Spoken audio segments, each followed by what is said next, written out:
You know what? I don't feel like an applause today. Today, in a lot of ways, is historic. It is a historic day. Today marks a day where the Boston Celtics have officially been dethroned as the team I fucking hate and cannot stand. I'm glad I was here for this. Fuck the Lakers. Always fuck LeBron. But fuck the Lakers. Fuck them. Fuck them. Fuck them. Fuck them. I'm so tired. This cements it. There was always rumors and whispers, and we always passively knew or kind of chucked it up. Now they overplayed their hand. Now it's official. The Lakers secretly control the NBA. The Bus family is colluding with the commissioner. It's been going back decades, ever since probably going back to when they first got Wilt Chamberlain, because everyone thought from the very beginning the NBA has been in the pocket of the Lakers. This absolutely proves it. Some stuff you can look like, oh, what a coincidence. They traded for Wilt Chamberlain. Stuff happens. Oh, look, they were able to acquire Magic Johnson. What just great luck, just luck and that Laker Magic. Oh, look, Shaq and Kobe just dropped right into their laps. What a coincidence. They got Shaq's going. No, don't. This is fine. They got Pau Gasol. Just hand it to them.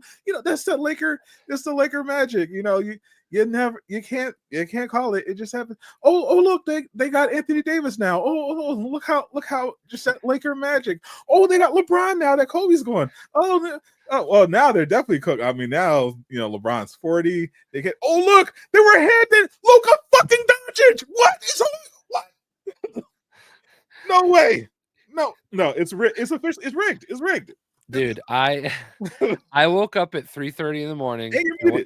Which is great because I have more to rant, because I didn't even mention the fact that we found out the NBA was literally using referees to alter the outcome of games in a Lakers series when they obviously were about to lose to the Sacramento Kings in the conference finals. Tim Donaghy rigged the series so the Lakers would win because they didn't want the Sacramento Kings in the finals against the Lakers, because it would have made better headlines if it was Shaq and Kobe versus Allen Iverson instead of Iverson versus the Kings. And we found that was the first clue that this was all a conspiracy. Now we know for a fact there's no way there is a legitimate trade that just went on where you not only just handed the Lakers Luka Doncic, they only got a first round pick in 2029, and you're still muted. But this is insane. This is absolute. I know there are a bunch of nerds in the chat who don't follow NBA, or it's been years since they followed the NBA. I think Eastwood said he hasn't followed since Michael Jordan was dominated. Imagine, sir, if the Chicago Bulls traded Michael Jordan in the middle of the night, after he beat Magic Johnson and the Lakers. Imagine if they traded Michael Jordan in the middle of that season for Clyde Drexler and a fucking draft pick. This is approaching the magnitude of how ridiculous and unprecedented this trade is. They just made it if you're a little more modern, this would be like, as much as I hate him, this would be like if LeBron James, the season after he took the Cavs to the finals and lost to the Spurs, so he was like mid early 20s. He was still young. You're still muted. And they traded him for like 32-year-old Kevin Garnett. That is what's happening. That is just what happened right here.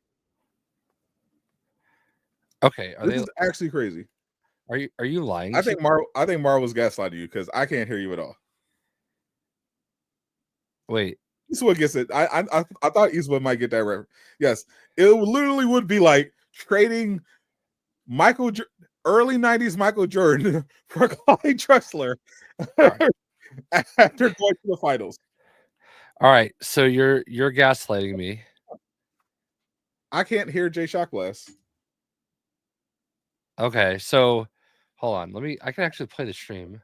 Thing? What? Yeah, I can hear myself on the stream. Hello? Okay. I'm like, what the hell? You got it. Jesus, that's unimaginable. It is. So can you hear me now? Say something. Something. I can hear you. Okay. I thought you were like fucking with me. I am fucking you. Okay. It's like trading Kobe for Celtic Shaq. That's a little harsh. Yeah. Miami Heat Shaq. I mean, yeah, this is wild. All right. So I was like 3:30 in the morning. I woke up, needed to take my midnight pee, and I'm like looking at my phone, and first thing that pops up is something about Luka being traded to the Lakers, but it didn't seem like a legit tweet. I'm like, that's weird. So then I open ESPN's app, and it's right there, Luka in a Lakers jersey. And I'm like, what the fuck? I'm like, wait, that's it? They didn't even get like Dalton Netsch, like they got nothing. That's it? Like Anthony Davis is 31 and way more injury prone and untrustworthy than Luka. He's 25. Literally injured right now. Yeah. They've been playing without him because he's fucking hurt. Yeah. I've watched the Boston Bruins. I know you probably won't understand this, but like I've watched them make two massive trades in my lifetime that were like franchise destroying. They traded Joe Thornton to San Jose for like absolutely nothing. And Joe Thornton at the time was like easily one of the top 5 players in the NHL. And they got back like basically nothing. And then they traded Tyler Seguin to Dallas for like just nothing. And like Seguin, I mean, is maybe like top 15 player in the NHL, but like I've never I can't remember the last time I saw somebody else make that trade. Streets is saying Nico Harrison, GM, is a DEI hire. And you know what? You know what? I will allow it. if a lot of this DEI hire nonsense is ridiculous, but in this case, you kind of have to make the argument because I was looking first. I thought, okay, that's a funny meme, but then someone pointed out he used to work at Nike, and he single-handedly is the reason Steph Curry signed with Under Armour instead of Nike, because apparently he put together a presentation. He called Steph Curry Seth. He put the wrong presentation together. He had the presentation that they had prepared for Kevin Durant. like this is like Michael Scott level fuck uppery. Oh wow. And Steph Curry ended up leaving and going to Under Armour.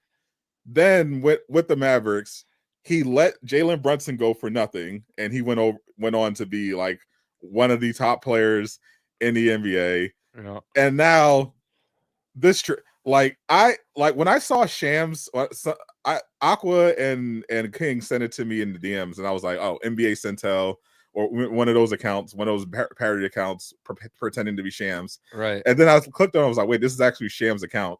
Yeah. I was like, oh, he must have been hacked, obviously. Yeah. And then Shams tweeted, nope, I have not been hacked. And I'm like, what? Like, there's no way. And I was like, I just knew, like, either he was going to say they were going to come out, the one organization was going to come out and say this is false, or like it would fall through, or it would get vetoed. I just knew something was, and the more that happened, the more it became cemented. No, this is real. And Nico Harrison came out to try to defend it, and his press conference with Jason Kidd sitting next to him is fucking cinema. Yeah, like, I saw like a part of it. Jason Kidd's face the whole time, like he's talking, Nico is just yapping, and Jason Kidd's sitting there the whole time like. It's funny. I just looked at Twitter, and that's what's in my timeline right now. And it's got the caption, "Hello, darkness, my old friend." Like he was like he was like in shock, but also wanted to just leap over the table and choke this man. Jason Whitlock tweeted, "Breaking: Lakers trade Bronny James on a second-round pick for Giannis Antetokounmpo." Yeah, at this point, anything's on the table because what the fuck? Yeah. And then the way he described it, like hearing Nico describe this makes, assuming, like, I assume some really illegal shit went down behind the scenes, but assuming this went exactly how Nico described it, Pelinka is a genius, and Nico is the stupidest fucking human being in the NBA. Because according to him and he had lunch with Rob Pelinka, and they were just talking about basketball, and he just floated like the idea of, would you want to trade for Luka? And Pelinka said, this is according to Pelinka as well. He was like, yeah, are you joking? He wasn't joking. So then over the next few weeks, they proceed to have intense discussions that did not involve Luka or even LeBron about trading Luka to only the Lakers. Apparently, there's one report that they asked one other team about trading Luka, and they were rejected, which I call bullshit on. Yeah, but I've heard that they only talk to the Lakers. Yeah, according to Pelinka and Nico, they started this like a month ago. They start from a lunch conversation, and they've just been pretty much exclusively negotiating with each other in secret to trade Luka, who is, again, 25 years old, one of the 3 best players in the world right now, just led your team to the NBA Finals, and you traded him for 32-year-old injury-prone Anthony Davis,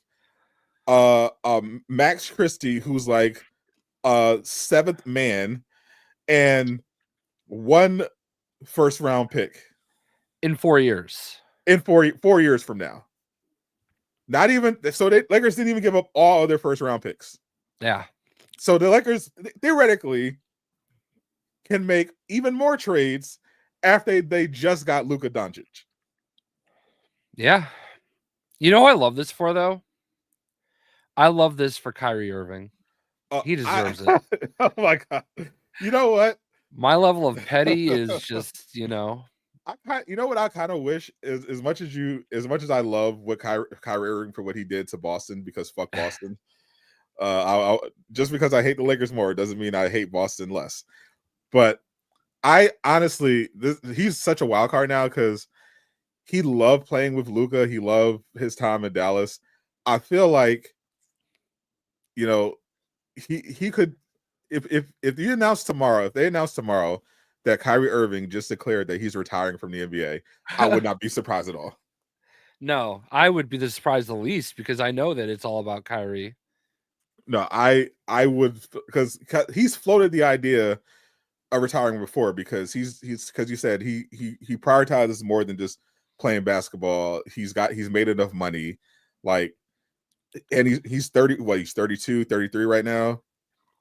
I could absolutely see him retire over this, because what the, like, and he called it a win now move. Like, you just made the finals. How is trading your franchise player a win now move? Yeah. Like, it's literally, if they don't win the championship, he has to be fired. Like, they, bare minimum, they have to make the finals now. Yeah. Or, like, he has to be fired. Like, I think it's unfortunate for Anthony Davis that, like, people are acting like he's just like a shit popsicle, you know? Like, obviously Anthony Davis is one of the great players in NBA history, but you know, there's no denying the fact that he is at a point in his career where he will never play a full season again. You know this. Like, he's just constantly hurt, you know? I think he's had back injuries and those don't just go away, you know? no, they tend to get worse. You know, Yeah, so like that's the White Howard. No, yeah, I mean, he's looking at, you're lucky if you're going to get 5 more good years out of him. And you just trade a guy you could have easily had another 12 from.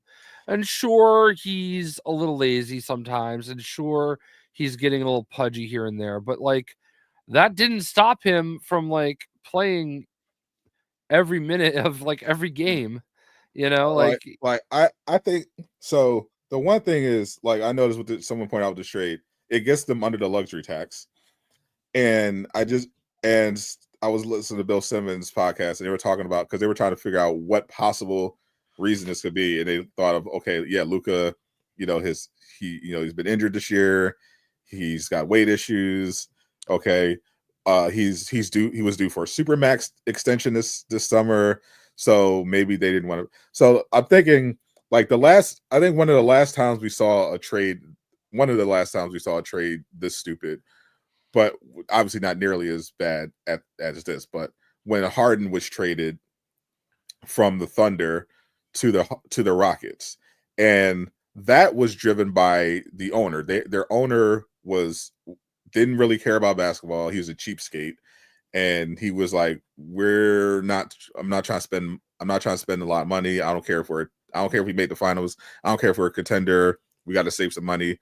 So Harden ended up drawing the short straw. He got out of there, and maybe because they have a newer, like, Cuban, I don't know why, but Cuban shockingly just stepped down, because even though he loved basketball more than pretty much any owner I've ever seen, steps down, claims that he's still kind of be involved with decision making, but he's no longer owns the team. New owners come in, and the only thing I think of is maybe this new owner doesn't know ball, doesn't care about winning that much.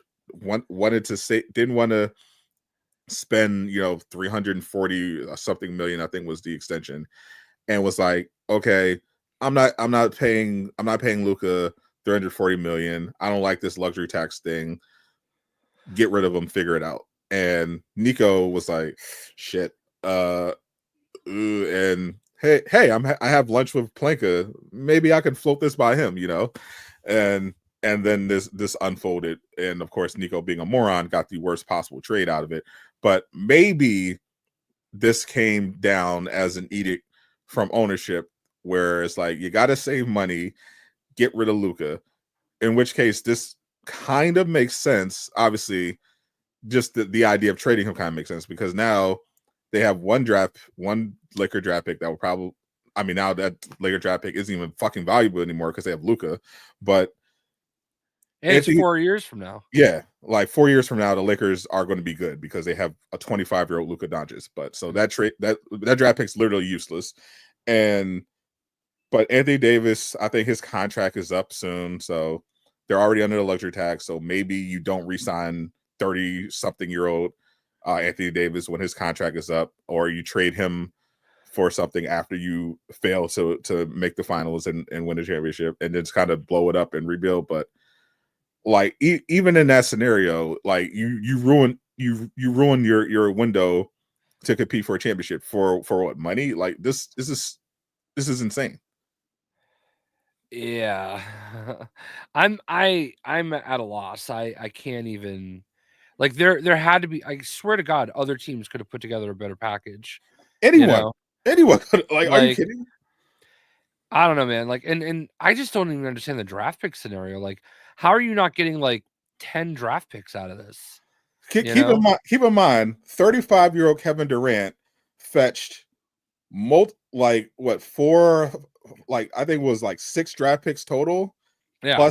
plus what it was they got 2 good players, including Mikal Bridges, who's like a borderline all-star. Rudy Gobert, he fetched 4 first-round picks. Yeah. Multiple young players, including like Walker Kessler. One of them ended up being Walker Kessler. Pick swaps. Like Donovan Mitchell got a ton of value when they traded Donovan Mitchell. Like, you're telling me Luka is worth less on the market than Rudy Gobert? Yeah. Yeah. Like, because again, don't get me wrong, Anthony Davis is a fantastic player, has been a fantastic player, but like, even if he's always healthy, like, The problem with another problem with Anthony Davis is he's never been that guy. Like right. even prime 100% healthy Hornets Anthony Davis was at best top 15, not top 5, not top 8, like borderline. Like he's probably in a top 15.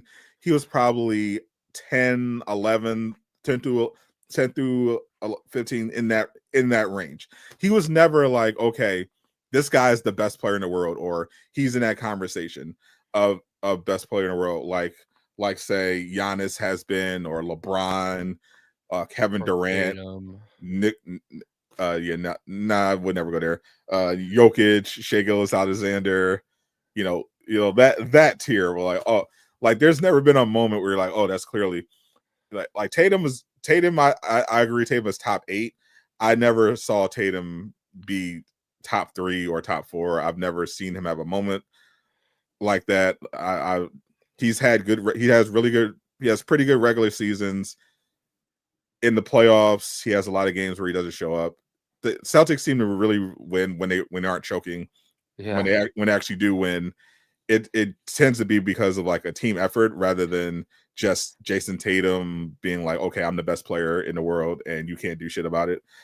Like he doesn't really have those moments. It's like, oh, the Celtics just have a really good team and Jason Tatum is scoring within the offense, as opposed to like the Nuggets where you'll have games where Jokic is like, or it's like, oh, okay, Jokic, there's nothing you can do. Okay, they just win. Like you just can't stop them. It's just over. Or Luka, where will have stretches like that. Like that's to me like a top 3, No, top I 4 get it. type of guy. Where it's just like, oh, like their team isn't like exceptionally going crazy. It's just they are just this one player is just absolutely destroying you, and there's nothing you can do about it. Like I've never seen Tatum as that kind of guy. Yeah, he's fortunately always had, other than his rookie year, Brown with him. Yeah, he's always had So it's Jalen. like, he doesn't have to do that. So I'll tell you what, though, I was like embarrassed. They were down 14 going into the fourth quarter against the Sixers, and now they're up 3 with a minute 45 to go. I don't even know if they want to trade in the short term because okay, Anthony, assuming Kyrie doesn't retire and they all suit up and they're healthy, that's a good team, sure. But like, is at that point what Kyrie Irving's your full-time point guard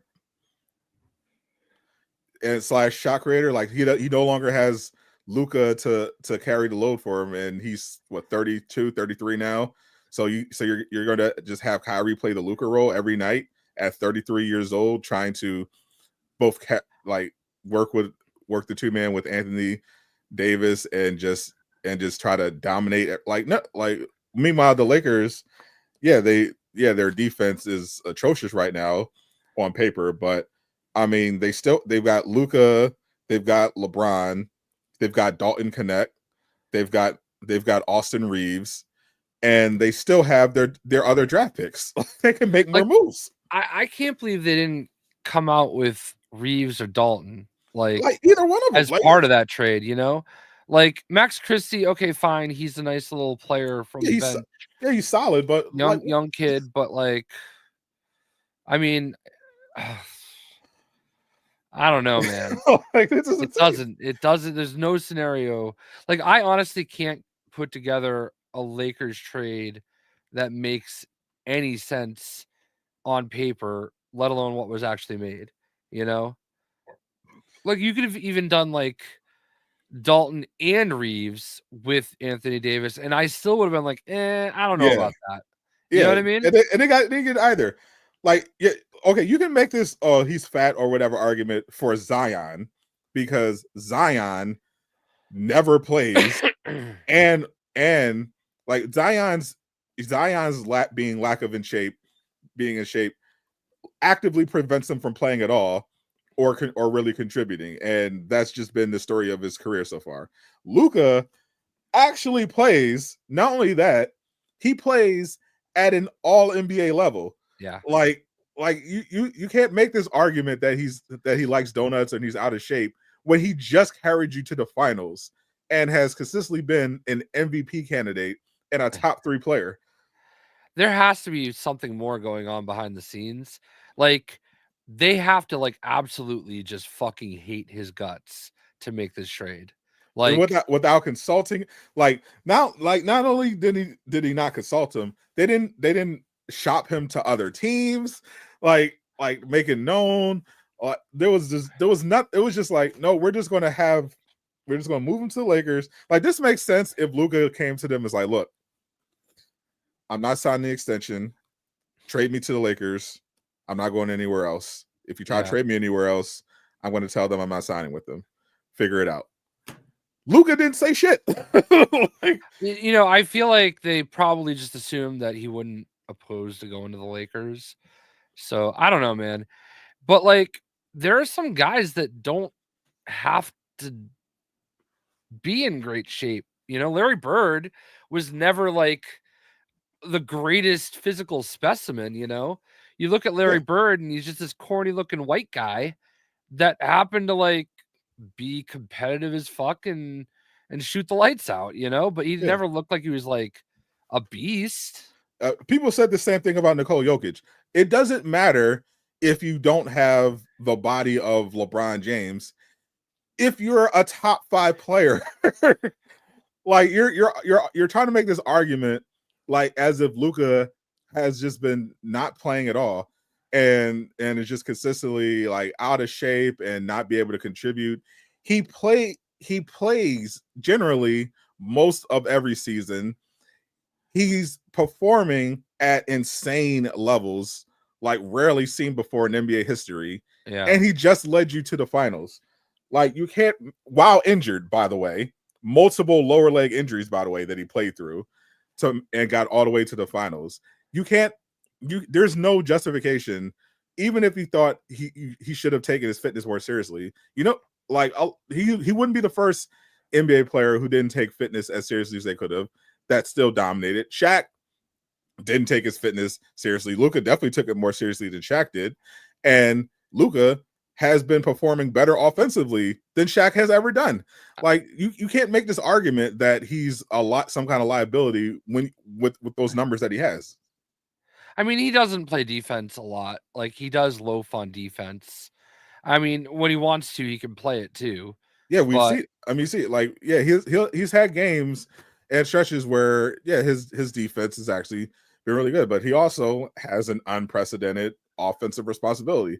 Like, it's not that easy to play both ends of the floor in general, especially at that level. Yeah. So I mean, I don't know. I just can't imagine a scenario where you give away a generational talent, like without like saying, "Hey, we're open for business," like without like consulting other opportunities, because there's no way this is the best deal they could have gotten. No one is going to agree. No, literally, you and Nico Harrison are the only human beings on this entire planet who can agree that there's a good reason. No, everyone else thinks there's no good reason that you trade him. This is not, if you're going to trade him, if you're going to trade a player of Luka's caliber, you don't do it at this point in the season. Like, he's got a year and a half left on his contract.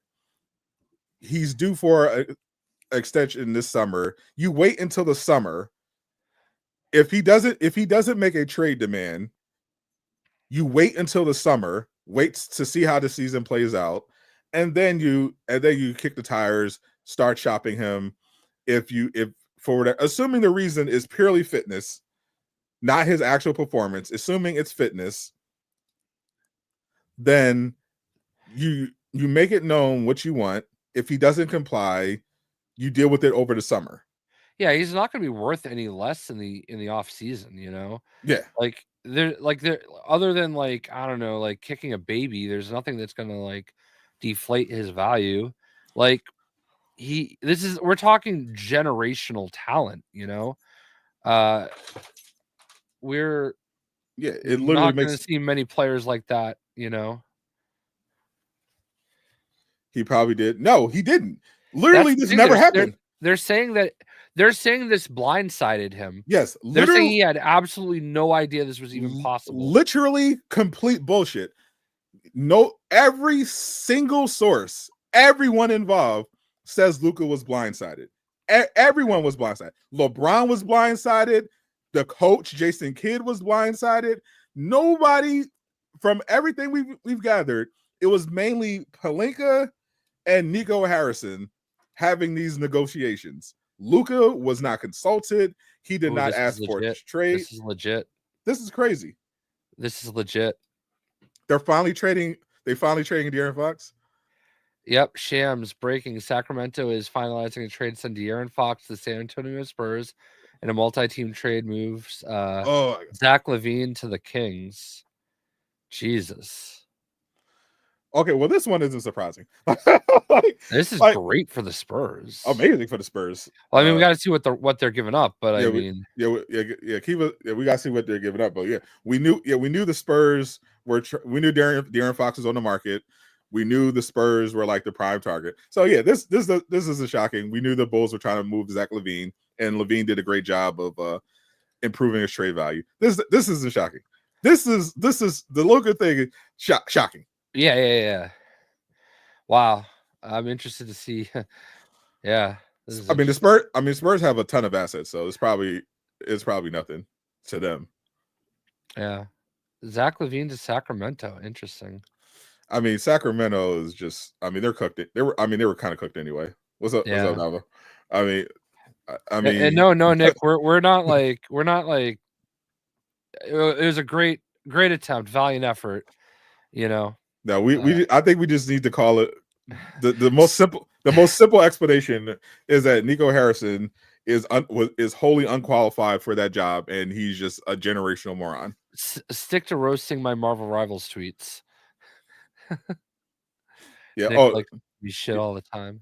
Oh yeah, they no doubt got multiple. I mean, what do the Spurs have, like 8? Don't the Spurs have like 8 first round picks? Kevin Huerter goes to Chicago as part of the trade. Okay, because they're basically, because LaVine is basically going to fill that spot. Like he's basically going to be filling that Kevin Huerter role anyway. So yeah, makes sense. Get rid of him. Yeah, this is wild. The owner's daughter theory. That actually, I'm going to tell you something though. Tyler Sagan, I was talking about him getting traded by the Bruins. That was a legitimate reason. He allegedly, behind the scenes, there was talk that he slept with someone in ownership's daughter, and they were like, he has to go. Huh. So this is like There would be like you're saying it could be like the coach Ime Udoka. You think Luka did something with the new? I don't necessarily think that, but more pieces to come.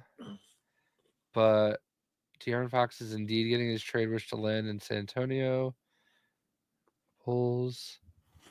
Yeah, there's got to be more. Wow, the Celtics came back and won. 26-point swing in points in the fourth quarter. No one cares about the Celtics. What did the Spurs? What did everyone have to give up? It's still coming together, but man, De'Aaron Fox with Wemby for the foreseeable future. That's going to be an insane combo.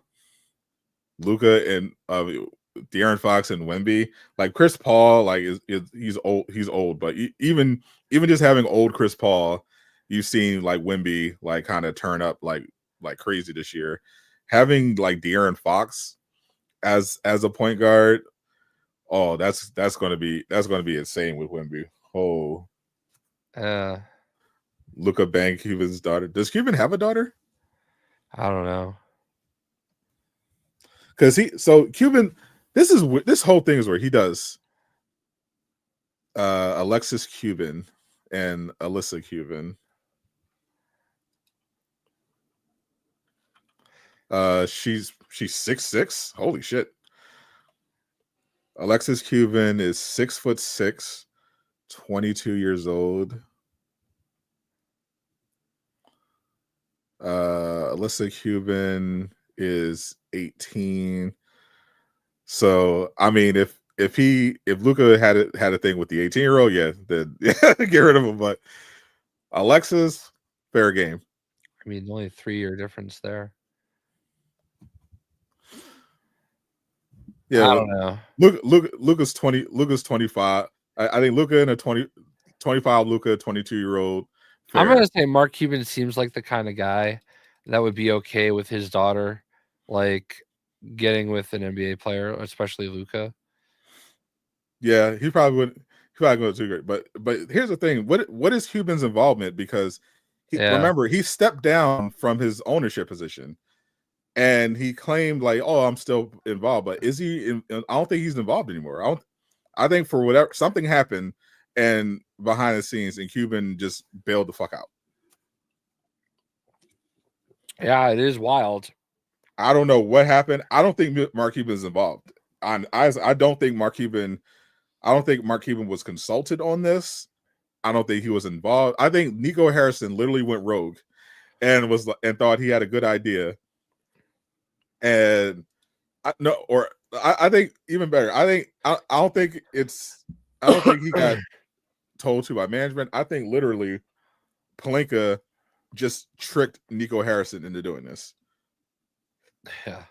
Or maybe Luka maybe Luka and Nico had an argument. Maybe Lucas, he didn't like how Nico let Jalen Brunson go for nothing, and maybe he said something to him, or maybe personally Nico didn't like Luka, and because Luka was having a slow start to this year in terms of missing some games, he thought, maybe this is the time I could trade Luka.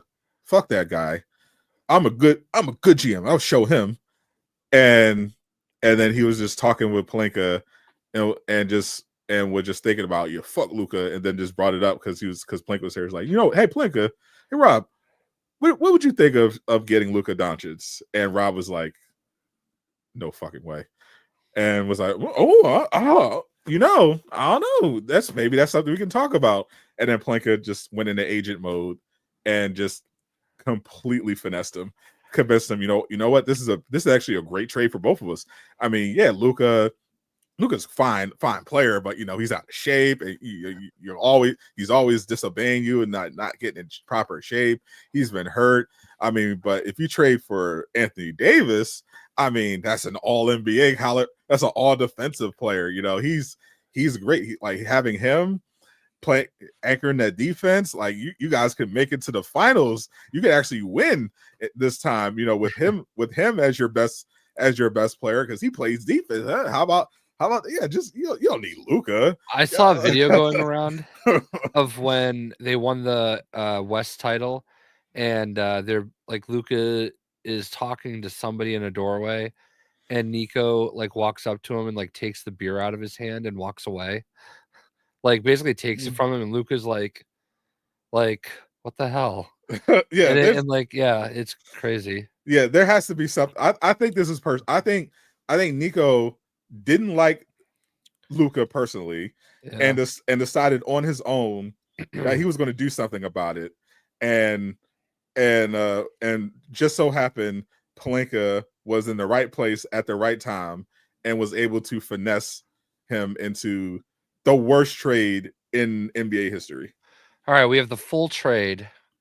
So the Spurs get De'Aaron Fox and Jordan McLaughlin. Okay. The Kings get Zach LaVine, Sidi Sissoko, 3 first-round picks, 3 second-round picks. The Bulls get Zach Collins, Trey Jones, Kevin Huerter, and their own 2025 pick via San Antonio. So somehow the Kings were able to get 3 first-round picks and 3 second-round picks on top of Zach LaVine for De'Aaron Fox and Kevin Huerter. And the Mavericks got one soon-to-be useless first-round pick from the Lakers, an aging Anthony Davis, and Max Christie. I mean, the Bulls did okay. I mean, Zach Collins is pretty good. I mean, Zach LaVine was untradeable in the offseason, so this is actually a big win for him. Literally, they could not find a single person to trade for him. Like they were trying all last year, they were trying all off season. His contract was literally untradeable, but he played really well this year, and we happen to have a situation where another star was available, so they were able to move themselves in here. So W for the Bulls. They've been screwing up, but they finally got LaVine out of there. I guess we'll call that a win for their franchise. But holy, yeah, that is. Apparently, Nico Harrison was laughed at by the owner when he presented the trade. Yeah, that's what I was saying. Like, this has to be a rogue trade. Like, I'm telling you now. Now this makes more sense. So Nico, literally, I think he had beef with Luka. He didn't like Luka personally, and he also had like kind of a little imposter syndrome because I'm sure he started hearing whispers of DEI hire after his disastrous run with the Knicks. With Nike, how he let Jalen Brunson go for nothing. I'm guessing he wanted to prove himself. I'm smart, and he thought, you know what? I'm a outsmart everybody. Fuck Luka. We don't need him. I'm a prove it. I'm a prove that we're better without Luka. We're going to bring him down a peg. So he met with his buddy Rob, and Rob was like, "Oh my God, I'm so lucky. This is the stupidest fucker in the world." Yeah. Oh yeah. Tell me more about how Luka drinks too much beer. Yeah, sure. And he made it happen. This has to be. Yeah, I mean, De'Aaron Fox is good. I bet he's stoked to get out of California and go to the no income tax state of Texas. Oh yeah, he's gonna love it.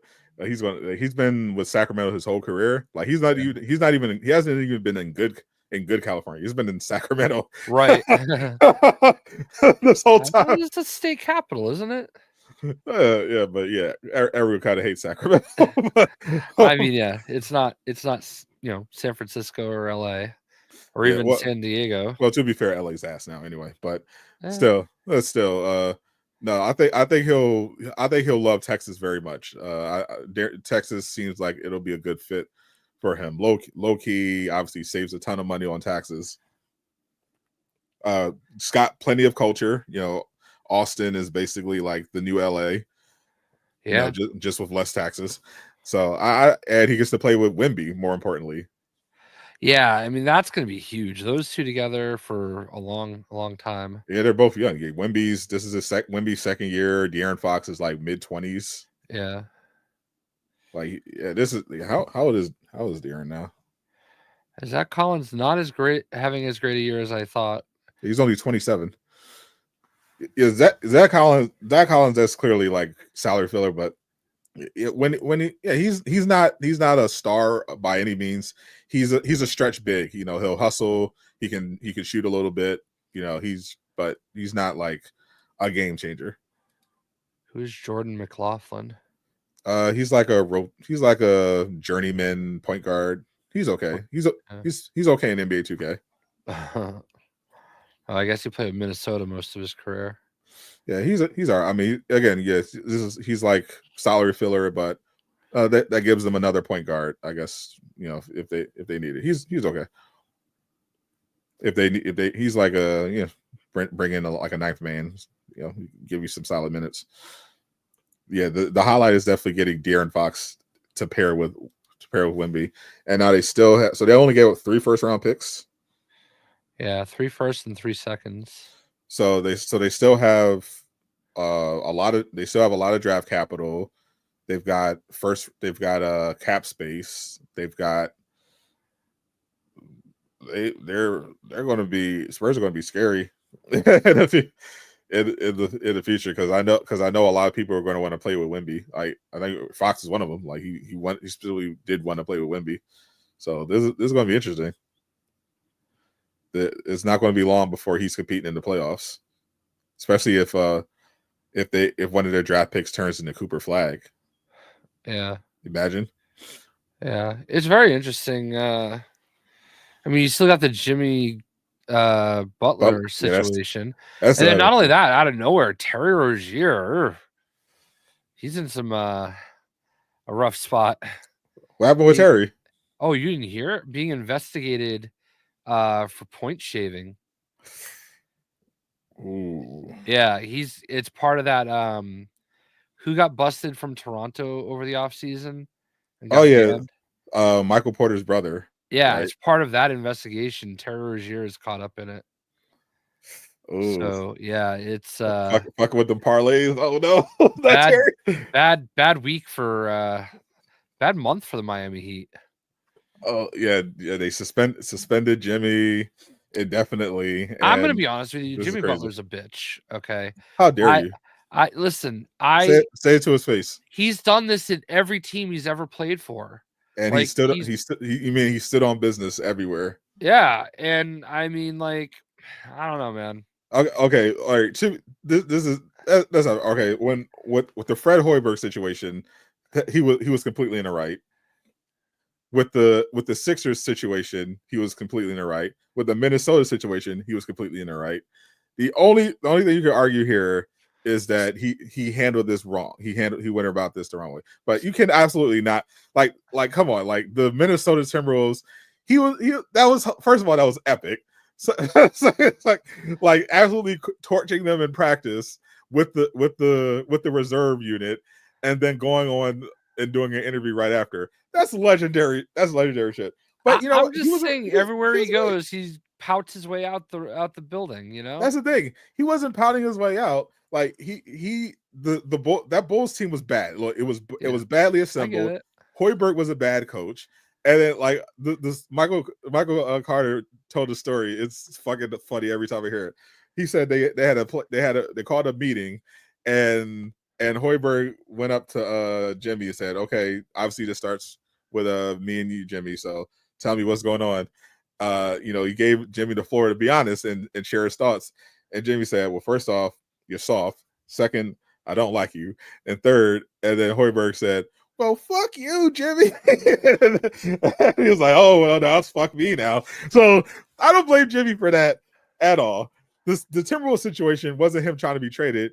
It was trying to get them to turn their franchise around, because their cornerstones, Andrew Wiggins and Karl-Anthony Towns, were soft, and they weren't playing up to their potential. No one could argue that. Andrew Wiggins, they called him fucking Maple Jordan. He has all the tools in the world, and all he was doing was averaging 15 points a game on 40% shooting. Karl-Anthony Towns did not play a lick of defense at that point in his entire career. Like, he had every reason to try to light a fire under them because they were wasting their talent. He was 100% right. And instead of doing something about it, they called him the bad guy and traded him. Fair. Sixers, they actually loved him there. Most of the people loved him there, but they couldn't control him, so they got rid of him and gave Tobias Harris $100 million instead. Like, and he was right about Ben Simmons. Like they tried to keep Ben Simmons. He was absolutely right. Simmons, he was like, he called out, he put Embiid, got him to lock in because he was like, you're not locking in. He called out Ben Simmons, which we know was 100% right. Ben Simmons was soft. He was not taking the game seriously, and they get rid of Jimmy. Like Jimmy is him. Like Jimmy's, if there's anything Jimmy does wrong, is he kind of takes seasons off, playoff Jimmy, whatever. But in all those other situations, Jimmy was right. I'm just thankful that that Danny Ainge left before he could finally sabotage the Celtics to get Jimmy Butler, because you have no idea how long Danny Ainge lusted for Jimmy Butler, as he should have. He almost traded Tatum and Brown for Butler. Should have. So yeah, thank God. But I don't know, man. He's definitely handling it very unprofessionally now. I mean, you got to play the NBA. A lot of NBA is politics. You got to play the games. Like don't take this publicly and give them ammunition to use it against you like that. Yeah, that's where he messed up. He didn't play this smart politically, but I think absolutely he probably has some fair grievances about Pat Riley. I have my fair share of grievances against Pat Riley. I think the way Pat Riley's been running the organization the last 5 years has been fucking horrible. Just a quick, because it's in my feed right now. Did you see IShowSpeed last night? Oh, what did he do now? He entered the Royal Rumble. Oh, wrestling. And speaking of things that aren't real. Yeah. Well, he definitely he got practically murdered. It was, hold on, let me find a good video of it. He's actually a decent athlete. Yeah, he got speared real good. Okay, hold on. This is the after. I mean, this is obviously very, very staged. Of but course. As is all the wrestling. This was the after. Okay. And this is what happened. Ooh. Props to him for taking the bump. That was full legit. That actually looked like that hurt a lot. I think he fucked up the bump. Now I'm looking at I looked at it a little closer. I think he messed up the bump. Yeah. I don't think he got absolutely annihilated. Yeah, he didn't react in time. Yeah, I think he was just okay with taking that hit. I think that guy would do anything for the pop, you know what I mean? But for sure. That guy Braun Breaker is a former college football player, and they always talk about how hard he hits the ropes. He goes up to 25 miles an hour off the ropes. So that was a full-blown football tackle spear. Yeah. Yes. Well, yeah. Speed should have locked in for that one. Speed's fast, but he's not known for being tanky. Well, he had just done a flip before that, so his athleticism is based in his actual speed and his kind of a acrobatic and agility. He can run really fast. He's you do all sorts of flips. Taking a tackle. It's so funny though. A lot of people last night were all up in arms, oh, why did he get a spot in the Royal Rumble? What happened is one of the guys came out, someone beat the crap out of him, and they're oh, we need to get another person. And IShowSpeed was just standing there. So Triple H is Speed, you're in, go. He's what? No, he's and Triple H drags him and just throws him out there. And it's like you got Kai Cenat sitting ringside, and you got IShowSpeed actually going in there in the ring, Logan Paul performing. These are like three of the biggest influencers in the world. Like 100%.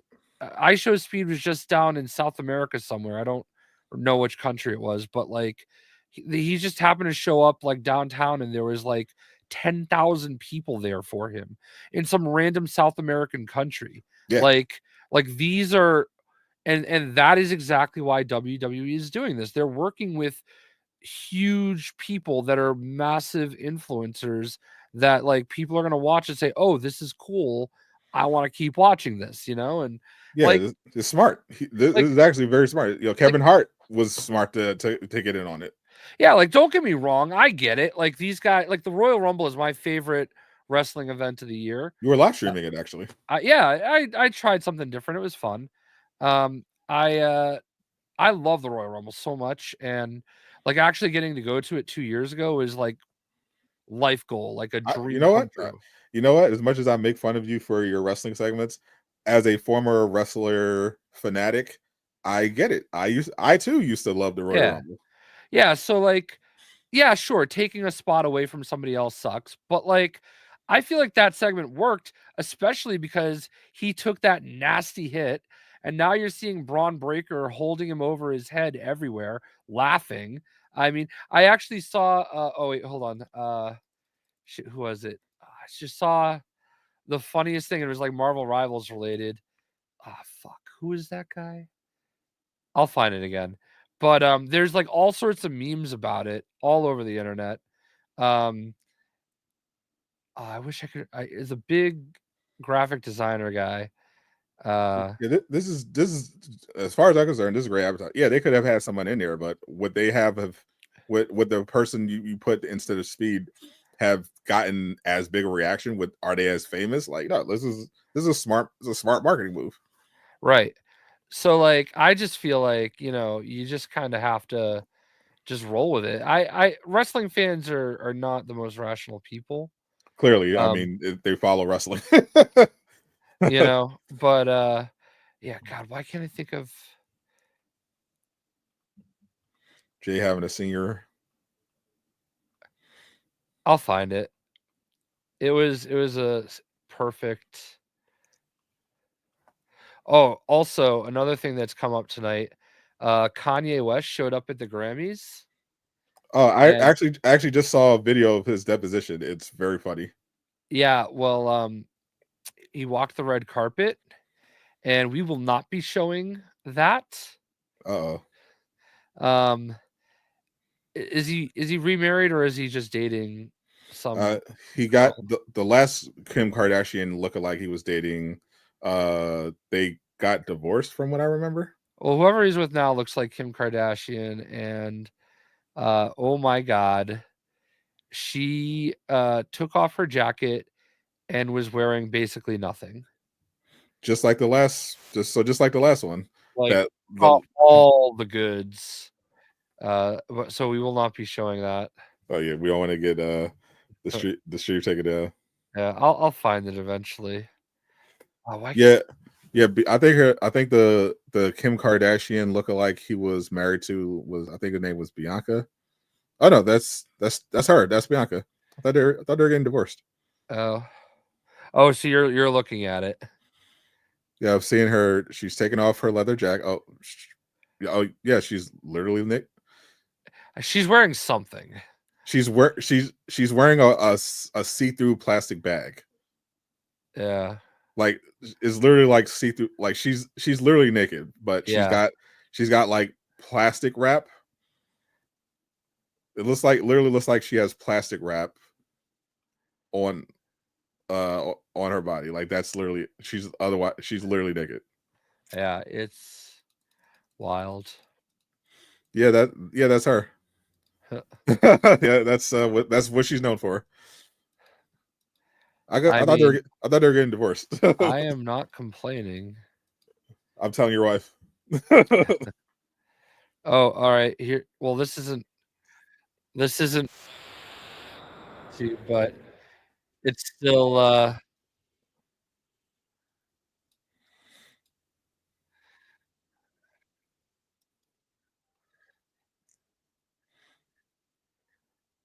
What the hell is this?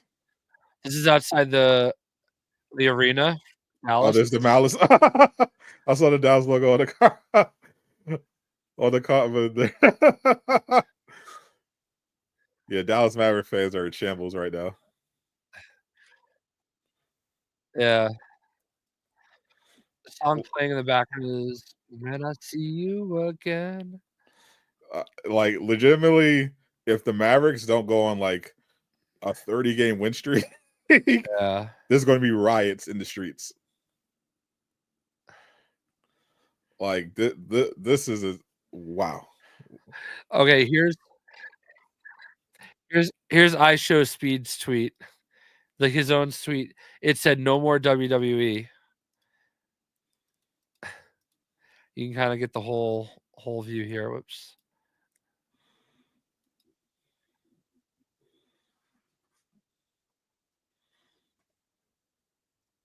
In the backflip. And ooh.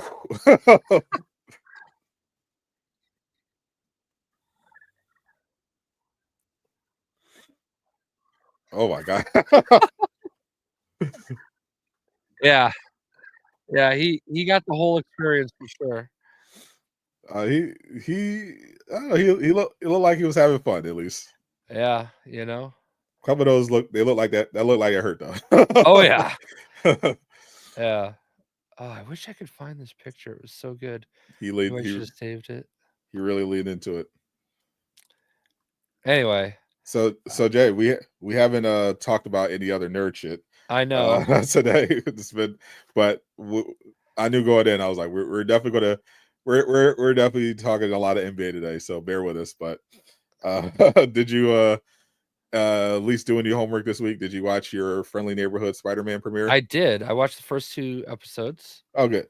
Yeah, good. So we're finally we're both in a situation where we watch both. Yeah, I was definitely determined to watch both, as I hoped you would have watched them, right, with all the propaganda you were sharing leading up to trying to convince me that it wouldn't be a piece of shit. But you know what, I was like, it's a Spider-Man show. I still have my Disney Plus subscription. I'm still going to watch it, even if all the trailers look terrible. And you know what? It was actually good. I mean, not the animation, still, ass, but but I actually enjoyed the first 2 episodes. I thought the writing was really strong. I didn't think so far we covered titties in basketball. Pretty much. There was nothing covered about the titties. Not at all. Literally nipple. I'm telling you, she's literally wearing, like, imagine like plastic, like saran wrap, or like plastic wrap, like you put in a sandwich, that that transparent. Imagine that, but more transparent. And she's just wearing that over her body. Like, there's nothing to imagine. She's literally just nude on the red carpet. But I knew going in. I know the people were the anti-woke people were on alert for Friendly Neighborhood Spider-Man, which was pretty funny marketing, because it had they had a little controversy where the voice actor who plays Peter Parker in the show out of a strange portal. There's Boss Logic. That's who I couldn't think of. Nice. Yeah. The voice actor for Peter Parker came out, did an interview that made the rounds, made a lot of people angry. He had basically said going in, he was afraid the show was going to be like annoying and woke, and he was surprised. Like, it was really good. He said it felt really authentic. The writing was great, and the internet was split. You had the kind of the activist types who were ready to cancel him because he said he was afraid of it being woke instead of embracing the wokeness. And then you had the anti-woke saying, "Oh, maybe I'll watch it. It might be based." And I'm sure they if they actually did watch it, great marketing on his part, because if you trick them into watching it, it's W, because sure, the animation is dog shit, but It is very well written. The character, even though they have some race and gender swapping going on, which those people definitely will not like. I think that I thought they did a great job. They have Lincoln Peter's love rival. He's there's no MJ here. The girl he's in love with is Pearl, but Who she's is Wave? yeah, but she's dating the captain of the football team, who is Tombstone. Everybody's somebody at Peter's high school. Peter's friend and girl that's obviously crushing on him in secret is Nico from the Runaways and the Midnight Suns. And I'm rooting for her. He got to do his internship at Oscorp, and we got to see Dr. Connors, the lizard, who is now very hot lady. and let's not forget the Black Norman Osborn. Black Norman Osborn. Though he still looks like Norman Osborn, just darker. Yeah. Harry, on the other hand, don't like that. I don't like that design. No. Like Norman at least looks cool. Like he looks like a badass Norman Osborn. He's just darker. And of course Dolph is a tremendous actor. Love him. But yeah, Harry looks like a TikTok influencer. I hate his design. He looks terrible. I'm not surprised that when Peter first met Harry, he was getting bullied, because I would bully him too. He looks terrible. Breaking news: the Grammys are going on right now. I don't care about the Grammys. Beyonce just won a Grammy. Best country album. Beyonce won a Grammy for best country album. I mean, yeah, she did country stuff. I know, I understand, but like people are like losing their crap over it. Why? Have they seen what's happening with country lately? I don't know. Taylor Swift stopped doing country and is a pop star now. Beyonce stopped doing pop to start doing country. Country artists stop doing country and start doing trap music. I've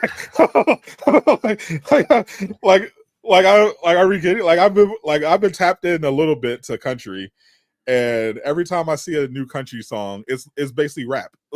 It's like of course Beyonce won best country. Yeah, she might have had the only country album. Fair. Yeah, it's I don't know. I think I heard Not Like Us already won 3 Grammys too. As it should. Harry looks like a woman. I'm not a fan of the Harry design, but everyone else looks okay. Aunt May looks a little weird. I don't know. She looks weird, but glad they didn't go with like old May, but they didn't quite go hot May. I don't know. It was weird. Her design was weird. It's part of the art style. Like some of the characters with the art design look cool. Others look kind of bad, but yeah, the animation is shit. But from what I could tell, it looks like the issue with the animation is mainly budget and time. From in my expert opinion, based on consuming lots of animated content, it seems like classic example of, yeah, they're not the most talented, but they're not like untalented.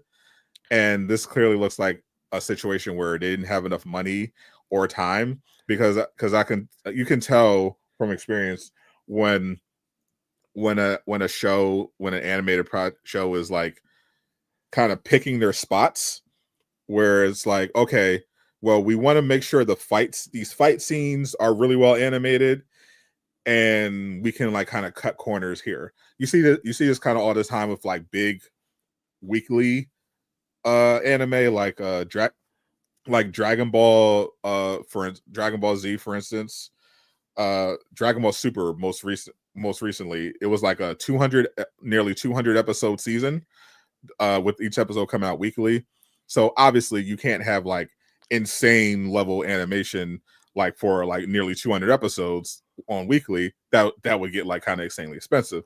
So what they would do is they would kind of scale back on the animation on filler episodes or episodes that weren't that big.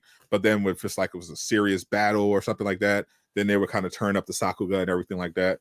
And it seems like with the Friendly Neighborhood Spider-Man, they kind of saved the budget for like the fight scenes and the web swinging, and just like kind of said fuck everything else. Yeah. I think I'm okay with it more because like I grew up with this art style. Like in a lot of cases where like a lot of corners were cut and stuff like that for animation purposes because it was way more complicated back then. I don't know, it's a throwback. I'm in okay 20 with it. in 2025.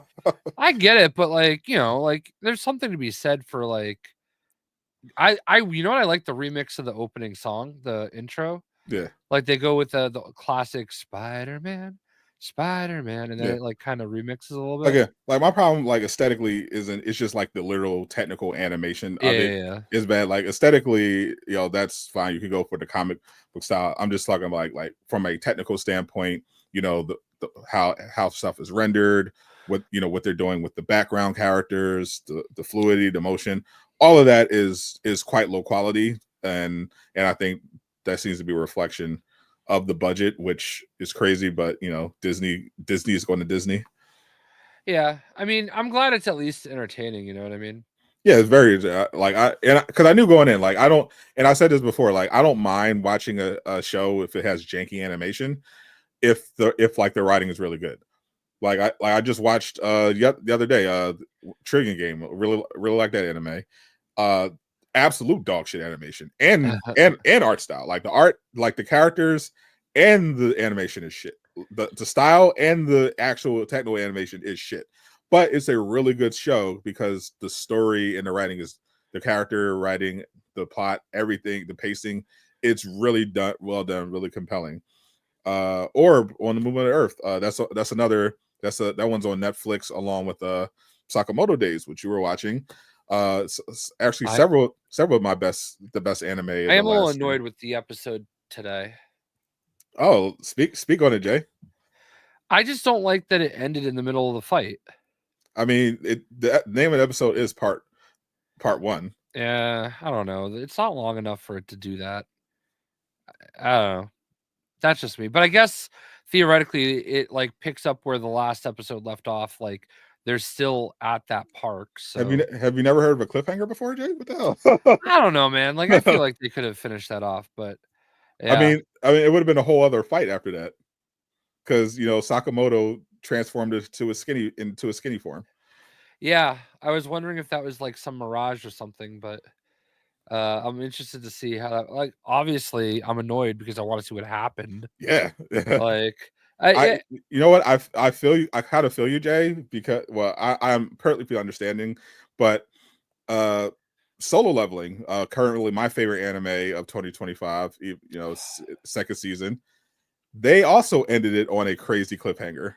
Yeah. Right before like an extremely badass fight was obviously about to happen. They kind of set the stage for it, but the episode itself has some great action. And every time I watch episode Solo Leveling, it kind of ends in a way where I'm like, fuck, I wish I could immediately watch the next one. What does it say that I watched this Sakamoto Days and I haven't even seen What If yet? I mean, that's perfectly understandable. I mean, Sakamoto Days is an anime, first of all, so it's inherently superior. And it's also based on one of the most popular manga in the world. And What If is kind of Disney slop. like I like the first season. Few episodes in the first season I thought were bad, but overall I thought the first season was really strong. But season 2, a couple episodes were cool. Overall, wasn't a fan. Didn't think it was good, and I thought season 3 was fairly mid, like even more mid than season 2 was. So I perfectly understand. Orb, I thought I haven't finished Orb yet, but it's really good. It's definitely more of a slow burner. It's it's dealing with their interpretation of kind of the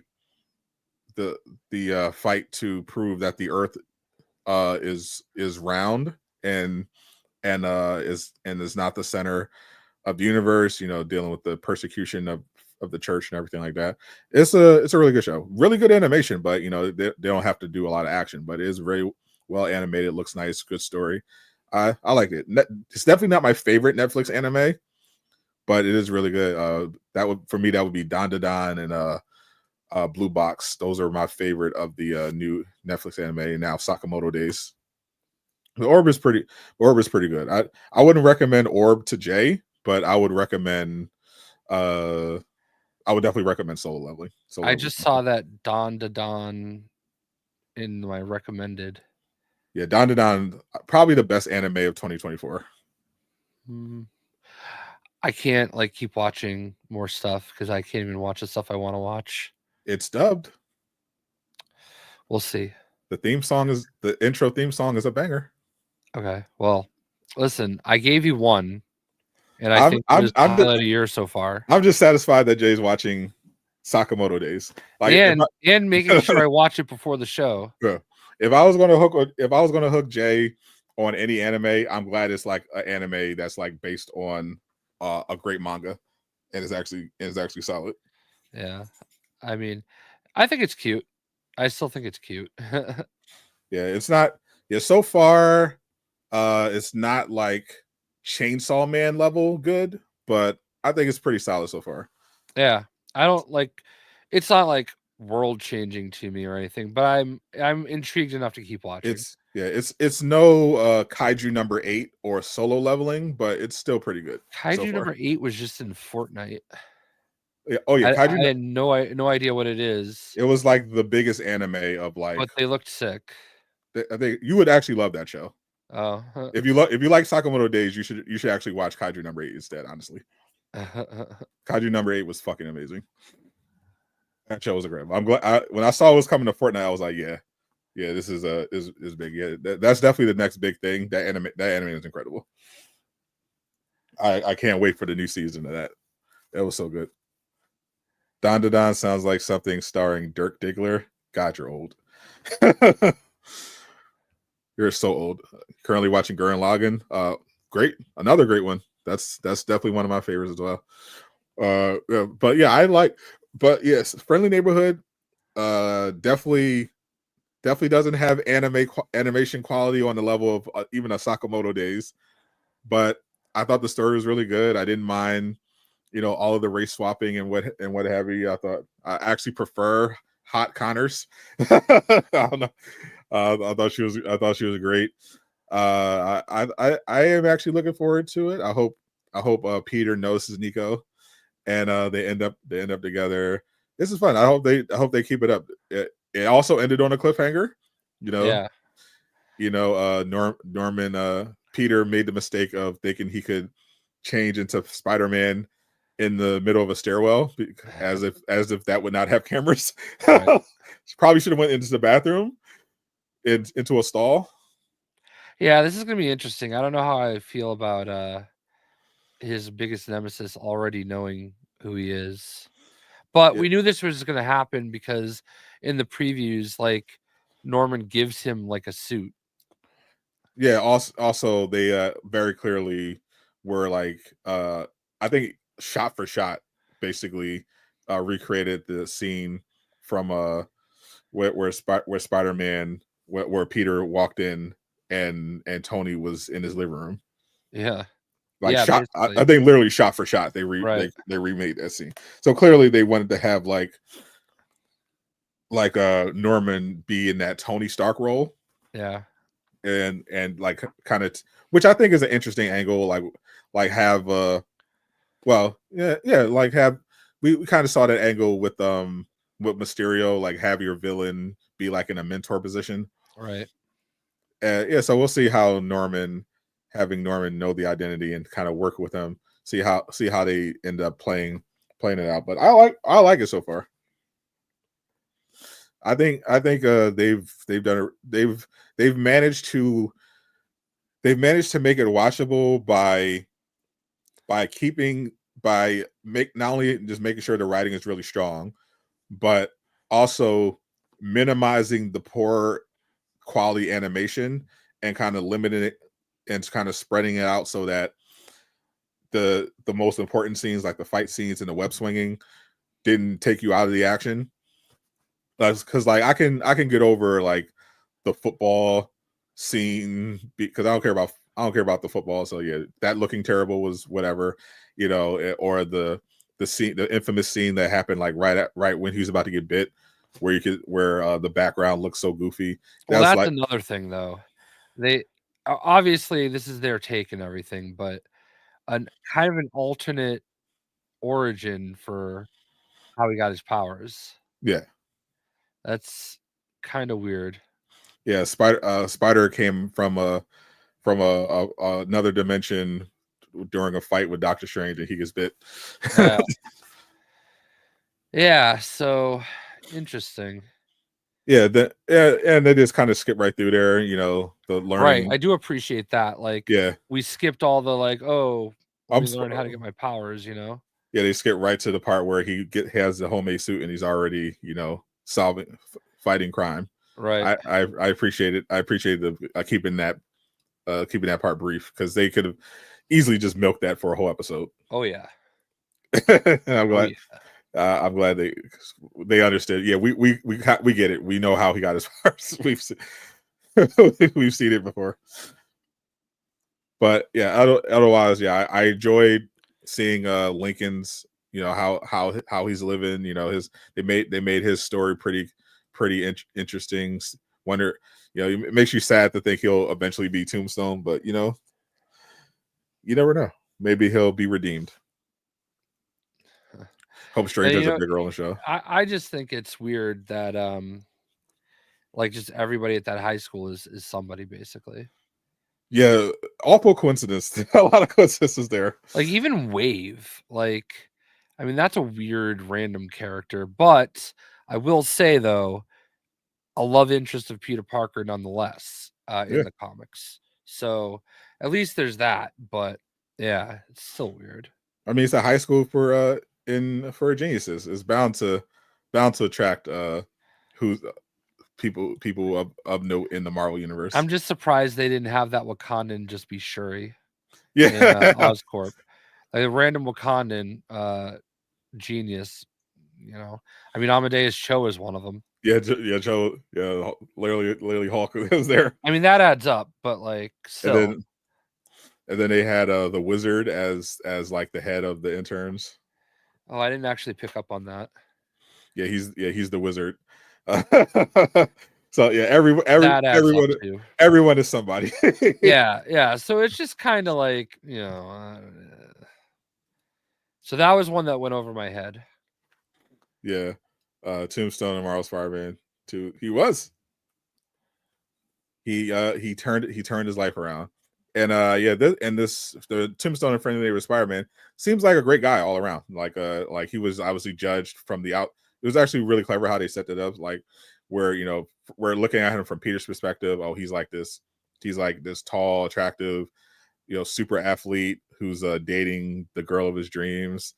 And like he just projected his beliefs like, oh, he's just some dumb jock, and turns out no, he's actually really smart and like a super nice guy. and I thought at one point Peter wanted to fuck him. It's like relax man.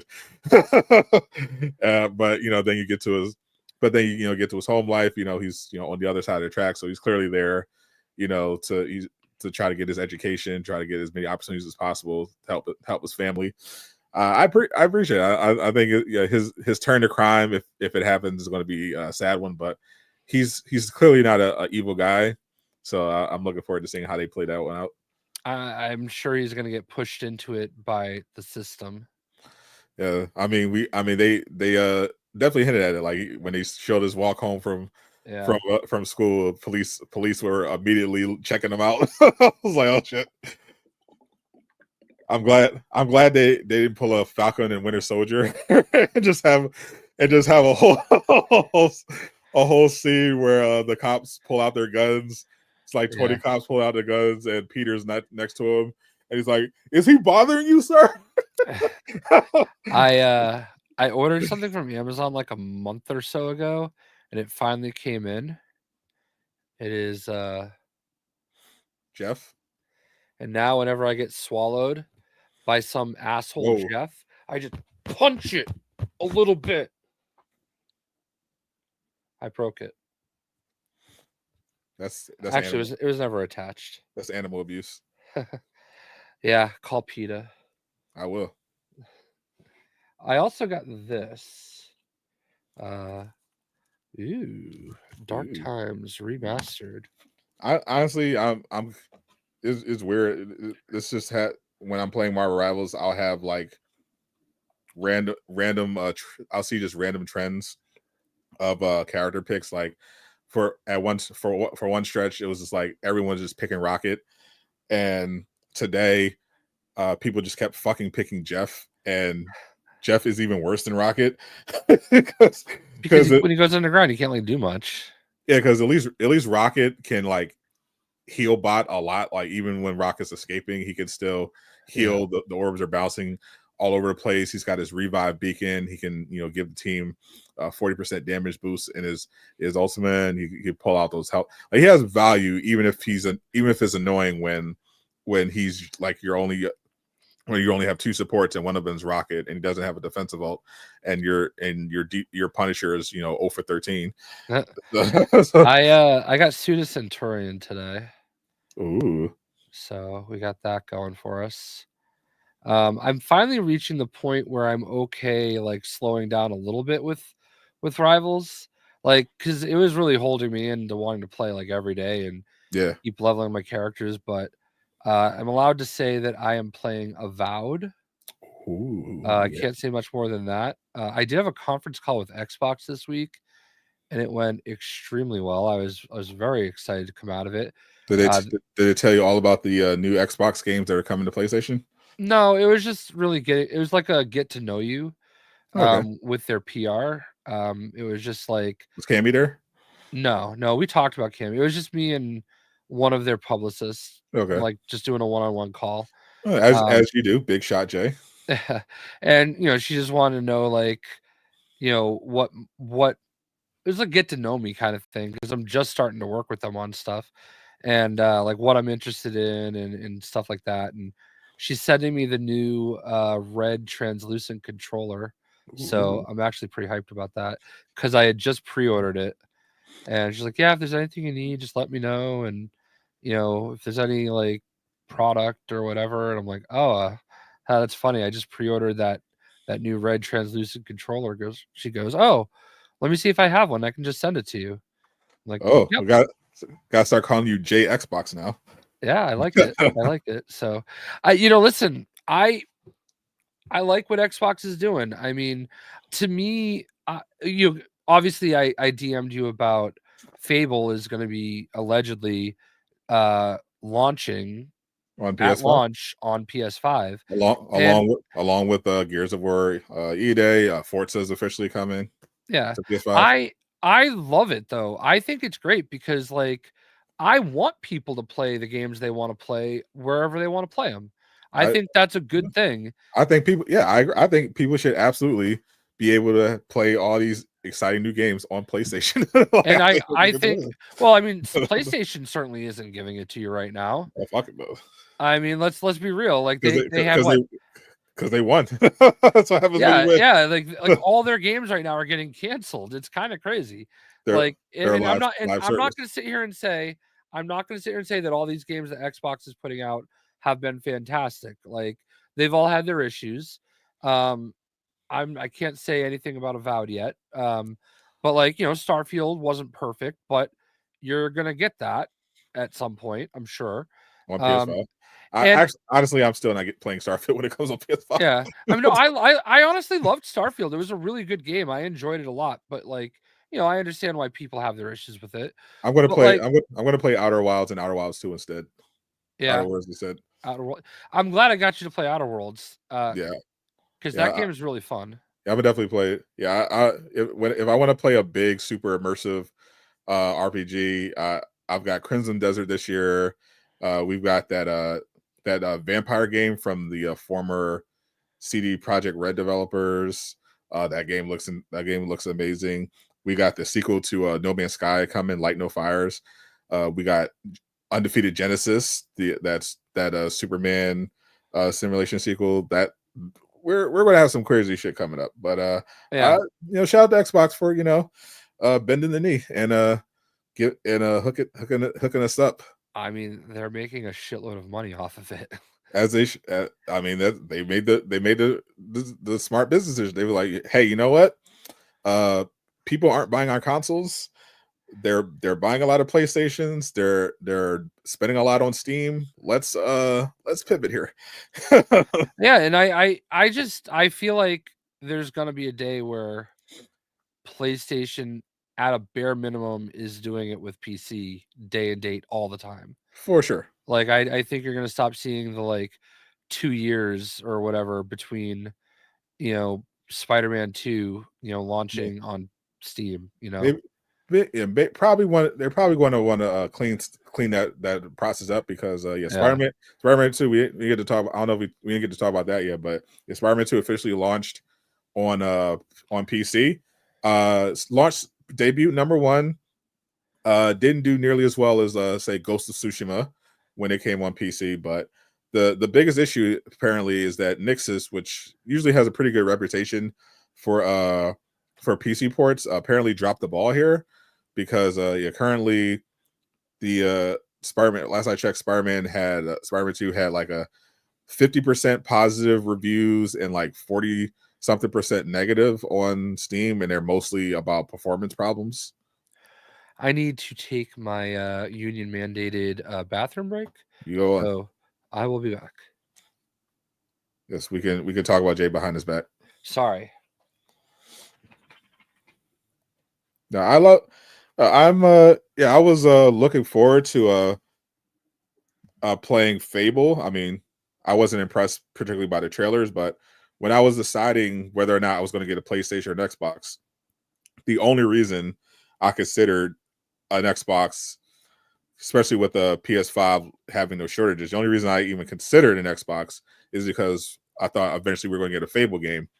But then I saw like overall PlayStation had more stuff that I wanted, and I was like, I can get an Xbox anytime. I'll just try to secure a PS5, and if Xbox has some cool shit, I can just always get that because they weren't having any shortages, but PlayStation was at the time, but still managed to get one day one. But now that Xbox has pivoted and we're gonna have pretty much all their games, like we're gonna have Blade. Like people were laughing. Xbox players were, it was obviously cope, but Xbox players were like, "Oh, you're crazy.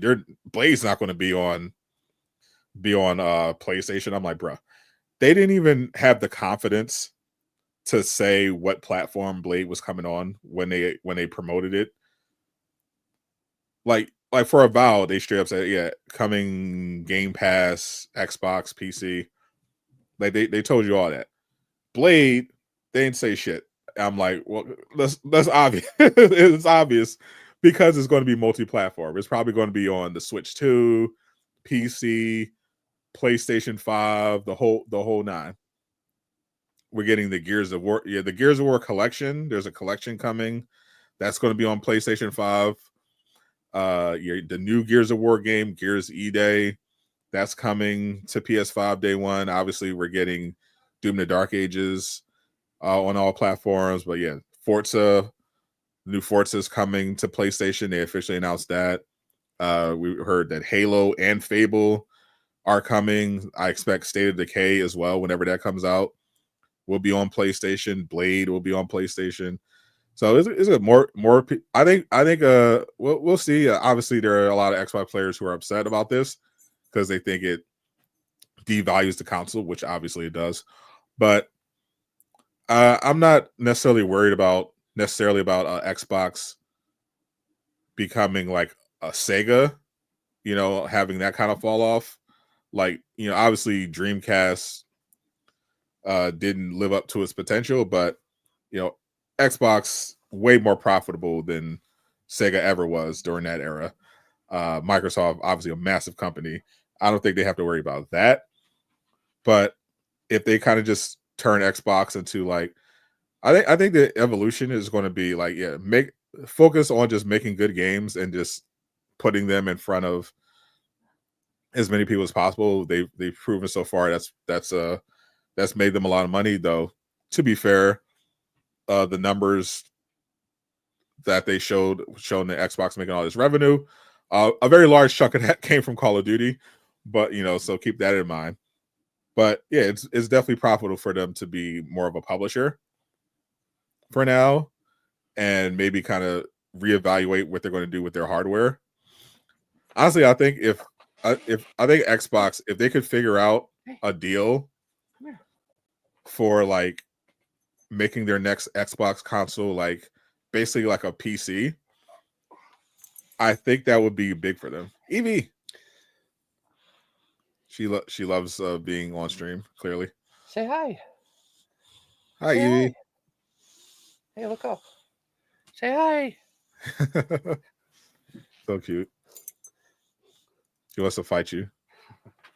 Yeah, she does not like being handled. Yeah. All right, sorry.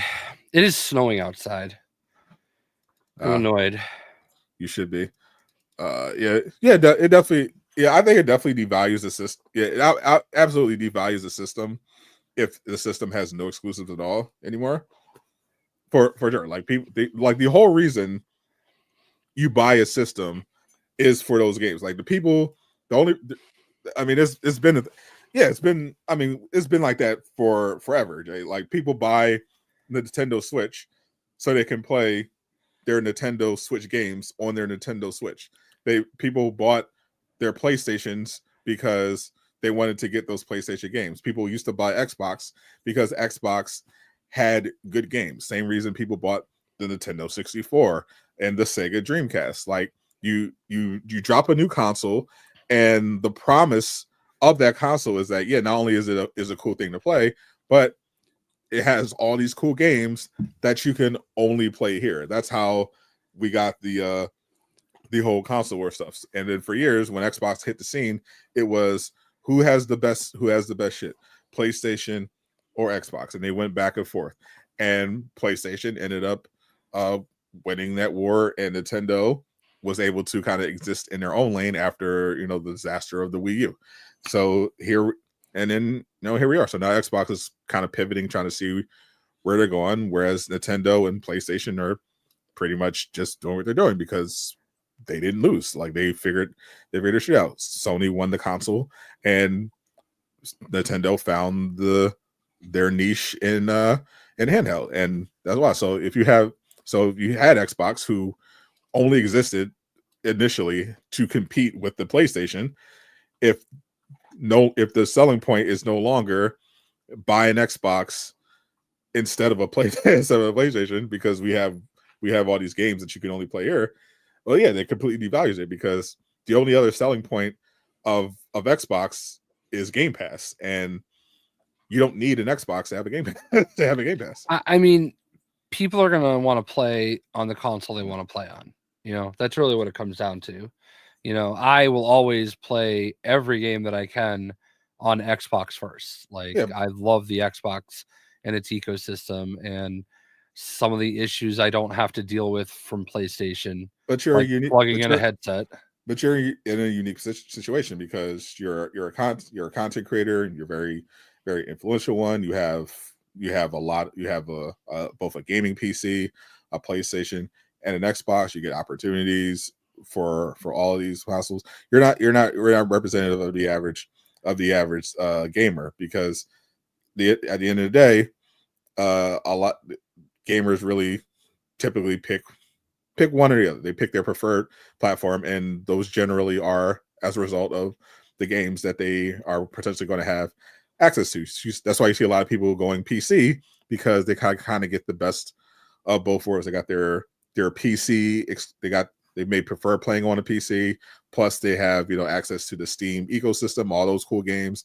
But then also, they get the console games ported over to there as well. Then you have people who just do their Switch thing because they like the Nintendo. They like playing Nintendo games, and that's where you play your Nintendo games. And then you have the PlayStation players who make up the majority of the console market right now.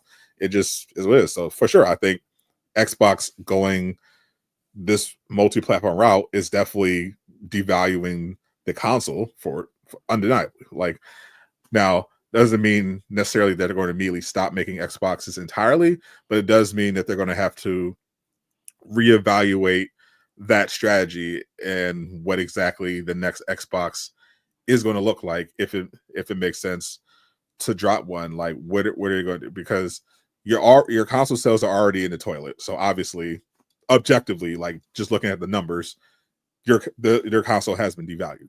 So then the question is, if you do make another console, what's the selling point? How do you They've get? already said that they are. Yeah, well, we know. Yeah, well, I said that already, that they aren't going to immediately abandon it. But the question is, how are they going to sell? How are they going to sell that to people after, especially after all these games end up day one on PS5? And that's what I was talking about while we were going.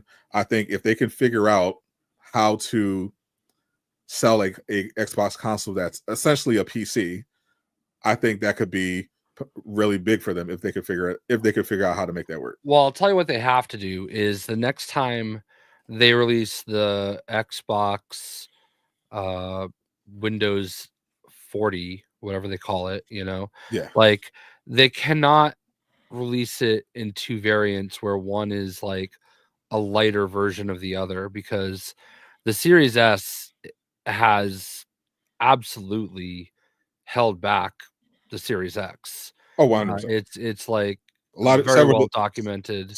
several developers have cited the Series S specifically. Yeah, yeah. It's been a problem. And their policy of basically it has to work the same on both. So that's holding things back quite a bit. So if they're going to ever do anything, like whatever they do next, just put out one SKU. Yeah, You for don't sure. you don't need a light version, and if you do, it just has to be in the Series X. I honestly, and I know that like I don't have a Series S, so it doesn't matter, but like I honestly feel like what they should do effective immediately, and I don't think that they can get away with it, is just basically say that the Series S is a 1X, basically, Yeah. like it is basically just a 1X. And then like detach it completely and Yeah. put it on the 1X settings, essentially. I'll tell you this: if Xbox announces a new system, and you can play, you can access your Steam library and play PC games, high end PC games on your Xbox, I would buy that Xbox. Yeah, I would think that would be a huge win. Yeah, For sure. I would absolutely buy the Xbox while having my PlayStation. I think that would be insane. I think their ideal world is that you can log on to Xbox Live on like Nintendo Switch too. Yeah, I feel like that is a thing that they would love to do. yeah. If I can just access any PC, any just have any, like, just literally have, essentially just have the ability to effectively have a gaming PC, but at like a console price with an Xbox, I would absolutely buy that for 100%. Like, you could literally, like, if I needed to download a launcher so I could access like, say, a Marvel Rivals early access server, and I could just play that on my Xbox, that would be a huge W. And like, this would be assuming it's only like, $400 in that range. Like that, I think that would be a bargain. Yeah. If they could figure that out. And I think it would be huge if they could find a way to make like Steam Deck be able to log into Xbox Live. Yeah. I and maybe that's something they're thinking about. Maybe there's something they have in the works, because Microsoft, they are getting their money primarily from being like all about PC, their hardware, their software. That's where they make their money. If they could figure out how to incorporate that into Xbox, I think that's, while just making games for all platforms, I think that could be their niche. Plus, we'll see how they can evolve cloud gaming. I think that's ultimately where they're trying to push. Yeah. I'm just excited to be working with Xbox like this. I'm Especially excited for after you to be working with Xbox like this. Yeah, like this is honestly, like, if you ever said to me, "Oh, what's one brand that you could work with that would be amazing, and it would be Xbox, you know. So I'm Somebody got it. remember when I introduced you to Naysayer? I did. Yeah, I think you enjoyed it a little too much, but Well, I mean, I thought it it was funny. I mean, you know, was problematic for you to find it funny, Jay. but I've already been welcomed to the cookout. Yeah, he's redeemed himself.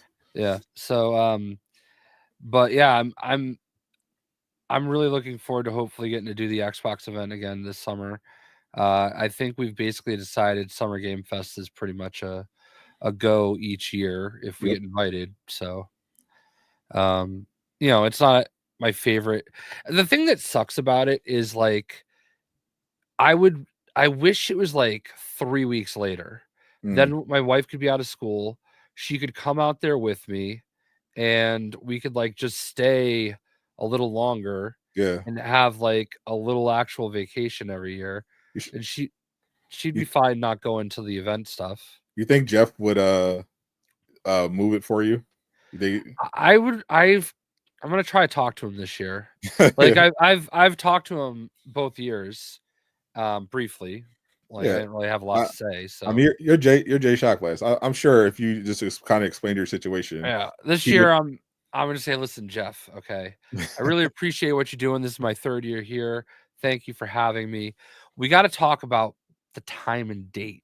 Can we push it back to the end of June so my wife is out of school and I can like bring her out to California and we can like do some like have a cool vacation? Because like, you know, what the hell? I think it's a perfectly reasonable request, I think and it's a good pitch. yeah, and I think Jeff would have a hard time saying no to DJ Shockless. I mean, Uh, especially if you mentioned how buddy you are with Xbox now. I mean, yeah, you know. they sent you a controller, so Yeah, they sent me a controller. Well, yeah, they actually it did ship. I got the shipping notification.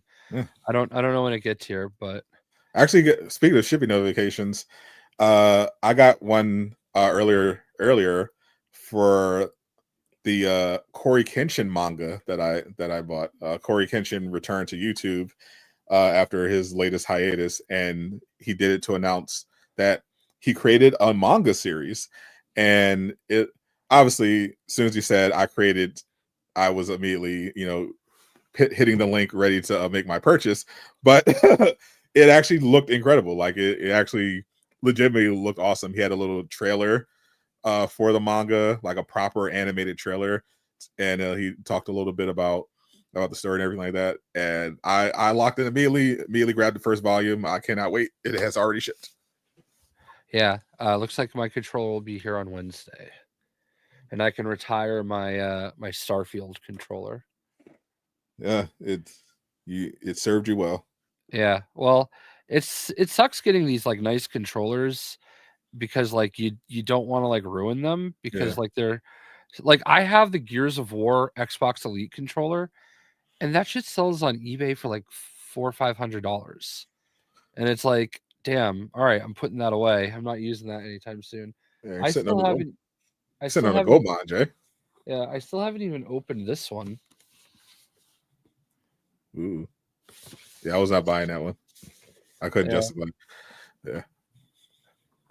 Well, I mean, I wanted the like the sides for it and everything, but I don't know. Yeah, I probably should have bought it anyway. The sticker shock got me, but I'm like, I could have bought that. Yeah. Well, I also have the the Concord one. I bought the Concord one just for the meme, man. You should definitely hold on to that one and not open it. That's definitely going to be a collector's Well, item. I did open it because like it was so cool. But I don't use it. It's just on display. It's that Concord controller is definitely going to be worth some money. yeah. Yeah, I got it like honestly just for the meme.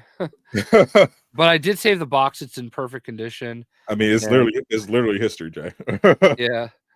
Yeah, so I think it's funny. I literally just bought it because I thought it was funny and it looks good. It looks better than the game. Yeah, I bought the Avengers collector's edition because I thought it was funny. It was only like $40, but also I was like, this is definitely a collector's item. That is a take.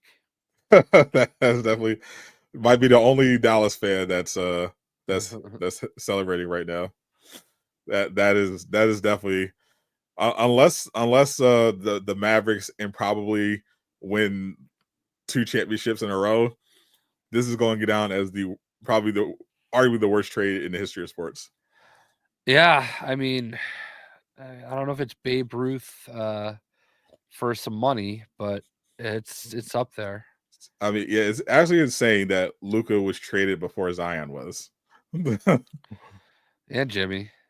And Jimmy. Oh, like that. This is a unprecedented trade. Like that's actually crazy. Like I don't get it. I don't get it. I think over the next few weeks something's going to come out. Something sinister about Nico Harrison that explains this, because this definitely was something shady definitely happened. Yeah. I mean, but like I said, I'm so happy for Kyrie. Like, couldn't have happened to a better guy. I think it's a terrible trade, but the fact that you think it's going to be bad for Kyrie makes me want the Mavericks to win. I definitely don't want the Lakers to succeed. I fucking hate them now more than I've ever hated them before. You would think after having Kyrie have to watch the Celtics win the title, that I would be over it, but nope, I am that petty. Yes, you are. Fuck Kyrie. Love Kyrie. I hope he wins. I hope he wins a championship with Anthony Davis while the Celtics are watching from home, because I hope the Celtics also don't even make it to the finals. Well, they're doing their best not to. Yes, they are. I hope they keep it up. Keep up the good work. I hope they don't. Yeah, I don't even want to talk about the Sixers. They're cooked. They're actually cooked. Yeah, I'm surprised they didn't trade Embiid in the middle of the night. I actually wouldn't even be mad about that. would anybody even want him at this point, man? Like he's even more cooked than Anthony Davis, man. Is he? Do you think he will ever be healthy again? I don't think so. Yeah, I don't either. And like, I don't know, man. I don't really feel bad for him, but like I think not taking fitness is obviously an issue.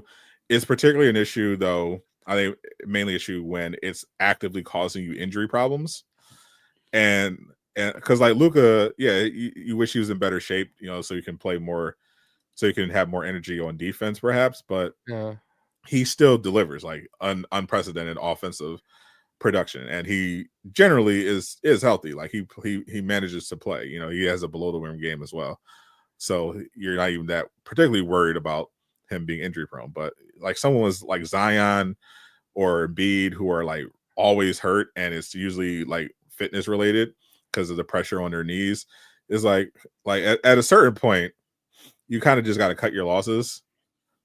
And just like Embiid, like Zion's in his 20s, and the Pelicans are already kind of over his shit. yeah. Embiid is like 30 something. Like figure your shit out, man. Like if Embiid is still not going to come in, like he shouldn't have played in the Olympics. He should have spent the off season recovering and losing weight, and he didn't do any of that. And he still showed up, even though he played in the Olympics. He still showed up out of shape. So I'm just like, at this point, and then Paul George didn't work out. Like just trade them both and just call it. I mean, Paul George, how many teams has he ruined by putting hope in his body?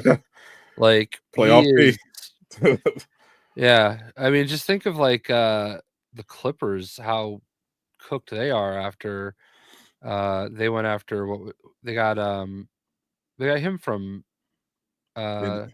the Thunder, right? Yeah, that was the Thunder. And they traded Shea. Shea goes out of it, yeah.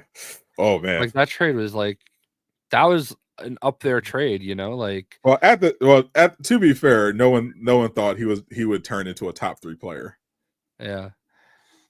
But yeah, I mean, I know what you mean, like, but like listen, I'm in no position to criticize anybody's body, but like Paul George has been hurt for like 6 years straight. Like there's no way that you can rely on him. You know what I mean? Like it's just kind of wild. Like that. Yeah. I don't know, man. and he actually just looks washed. Like yeah.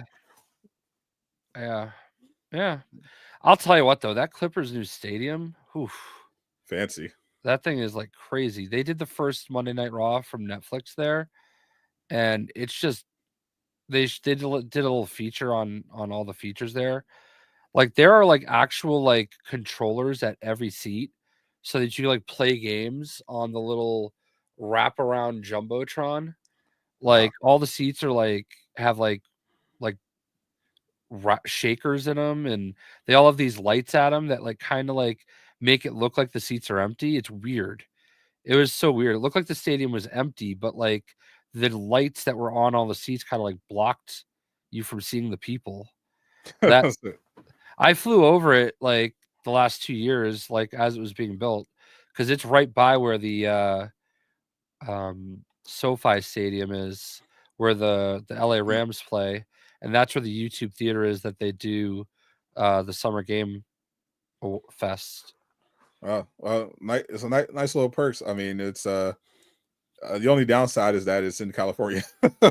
Yeah, this year was cool though, because I rented a car, and so that like, because the first year I went, I took an Uber from the airport, which is basically in Inglewood, to my hotel in basically downtown LA, and then another Uber from my hotel all the way back to Inglewood for SoFi Stadium. And like that was like this almost the same price as renting a car. So for just a day. So I just rented a car for a day this time, put my bags in there, and just went straight to SoFi Stadium from the airport. So it was definitely much easier. And I actually got to go to Target before and pick up like a 12 pack of water and stuff, so I didn't have to pay like crazy prices. I mean, obviously, I'm going to say the Celtics. Boo. So OKC's Celtics and the Thunder. So Thunder are Thunder. the favorite to make it out the West, and based on how they're playing, that's probably going to be the case unless the Anthony Davis trade is way better than we thought.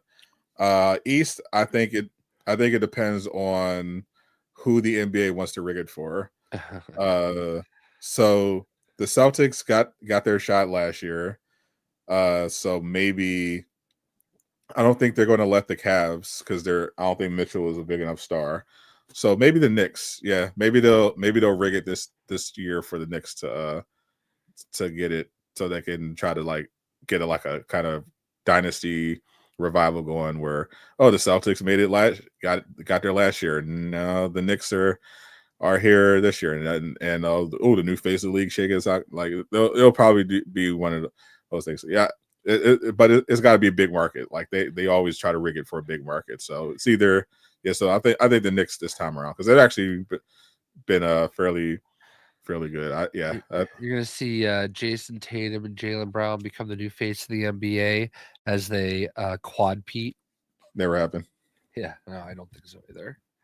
I would never be that confident. I mean, yeah, I mean, look, the Knicks are tough. The Cavs are tough. You know, we went through them last year.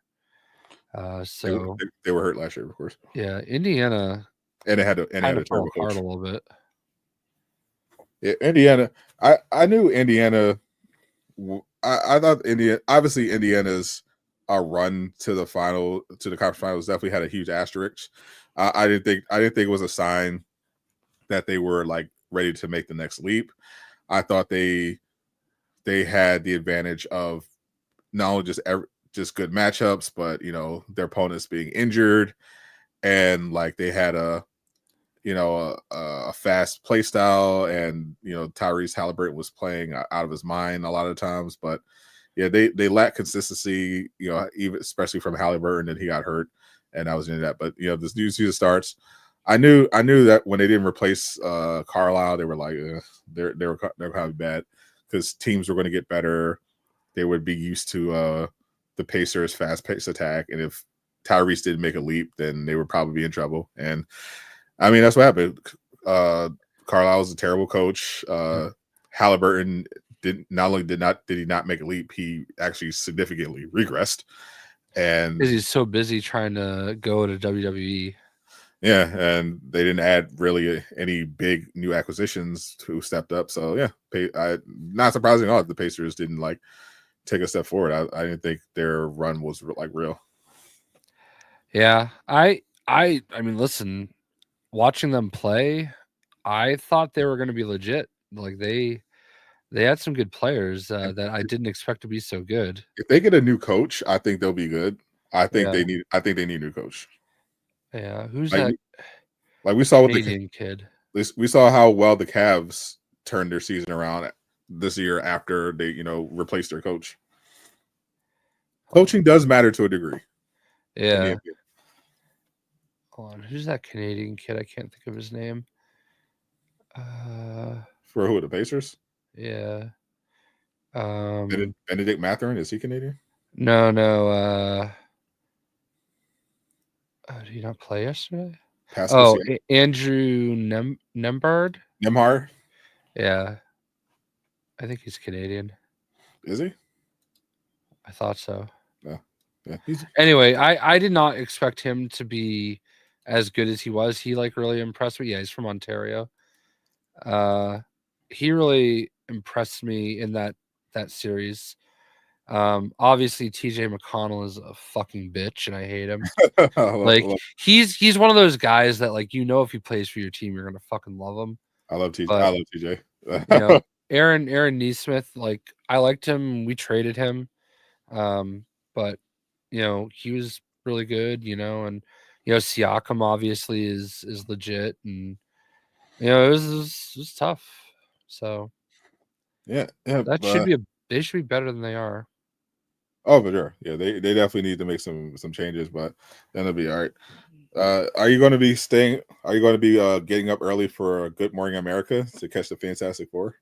I mean, I'll be up anyway, but I'm not gonna. I probably won't watch it because it's just gonna hit socials right away. I don't do reactions to those things though, but like, because they always get claimed, and I don't want to deal with it. Yeah. Like I actually did do a Good Morning America one once for Avengers, and the background music got claimed, and you can't even hear it.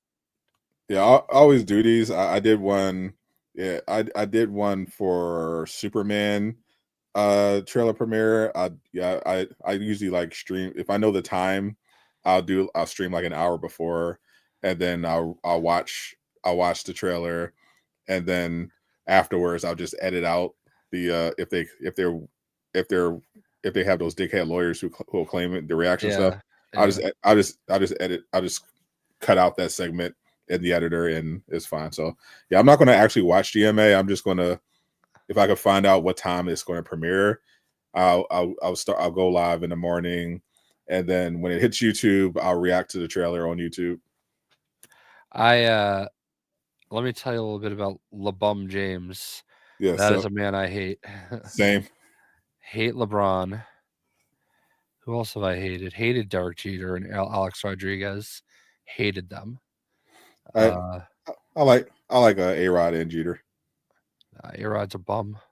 I do agree with your LeChoke take. I'm not a Bron sexual, as they're called. The only time I root for LeBron James is when he has a USA on his chest. Even then, I don't root for LeBron.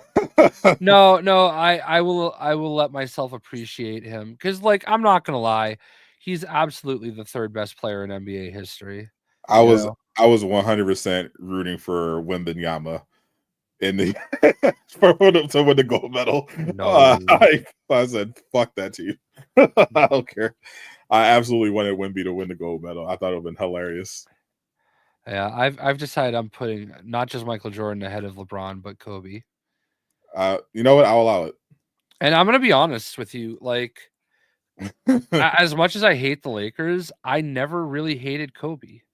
Like, there was always something about Kobe that I just respected him. I think technically France is socialist. No, same. Like I hated Kobe when he was going up against Iverson.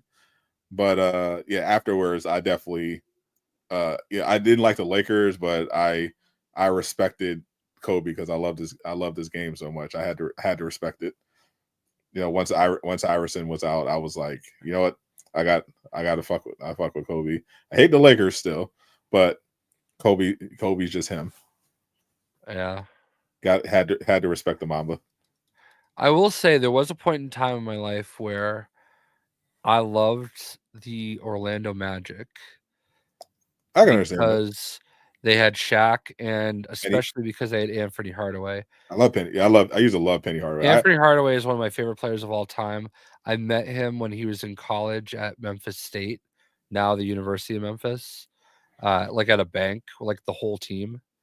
And he was just always we lived in Memphis at the time, and just like he was like the Memphis Tigers were like the biggest thing when he was there. And Was he nice yeah. to you? Yeah, I mean, it was a very quick interaction with the whole team, and I was like 11 at the time, so like maybe 12. No, I was 11. So like, it was cool, and obviously I just always loved Penny, and I actually once had when I lived in Florida, we went to one of those outlet malls in St. Augustine, and I got like a Tracy McGrady jersey for like $10. So I used to like wear it like around the house and in the pool. So I definitely like the Magic. Yeah, when 90s Shaq was something different. Like I watched Kazam. I watched Steel. Yeah, I bought Shaq Fu. I was all about Orlando. I also was a little bit of a Hornets fan, being from North Carolina, and I loved Alonzo Mourning. Alonzo Mourning and Anthony Hardaway are my two favorite non-Celtics of all time. Yeah, my mom was a big Alonzo Mourning fan. I was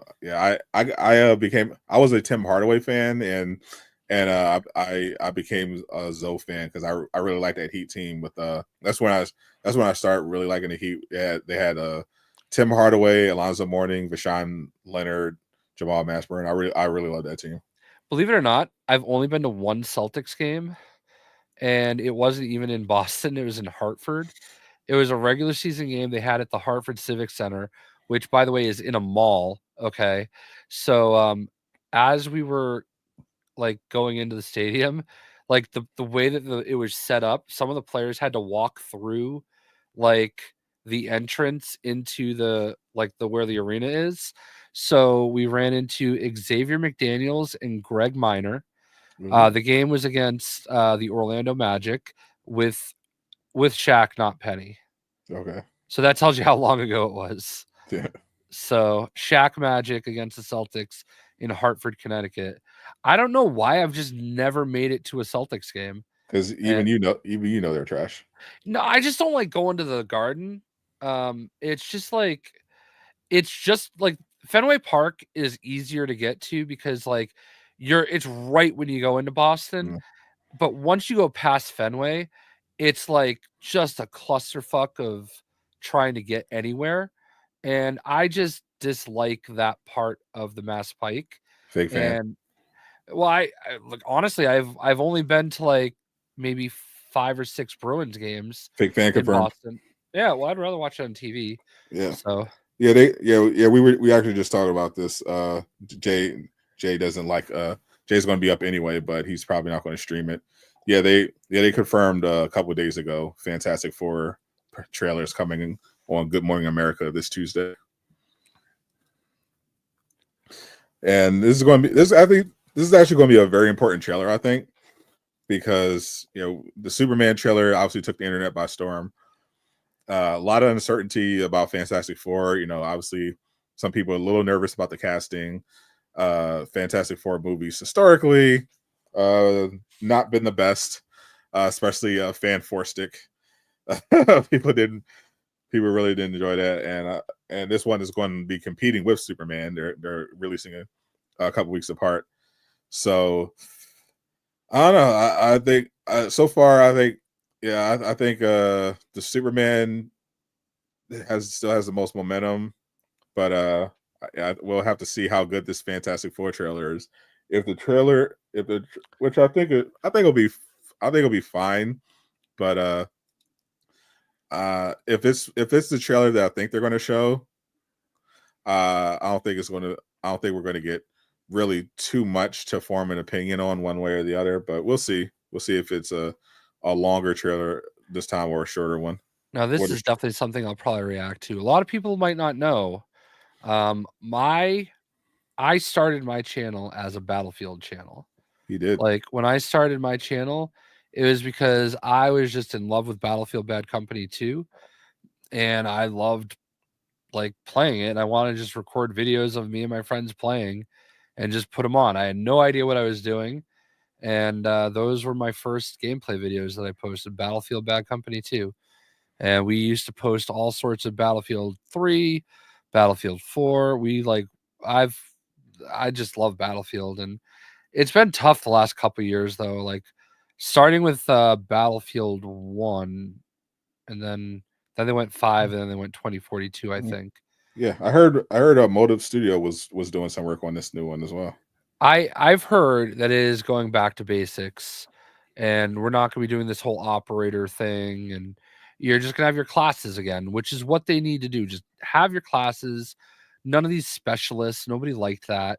Just have your classes. Let you maybe customize your characters and everything. That's great. You can still do that, but like I've never played a second of Battlefield. Oh my god, Bad Company 2 is honestly the most fun I've ever had playing a multiplayer like shooter game.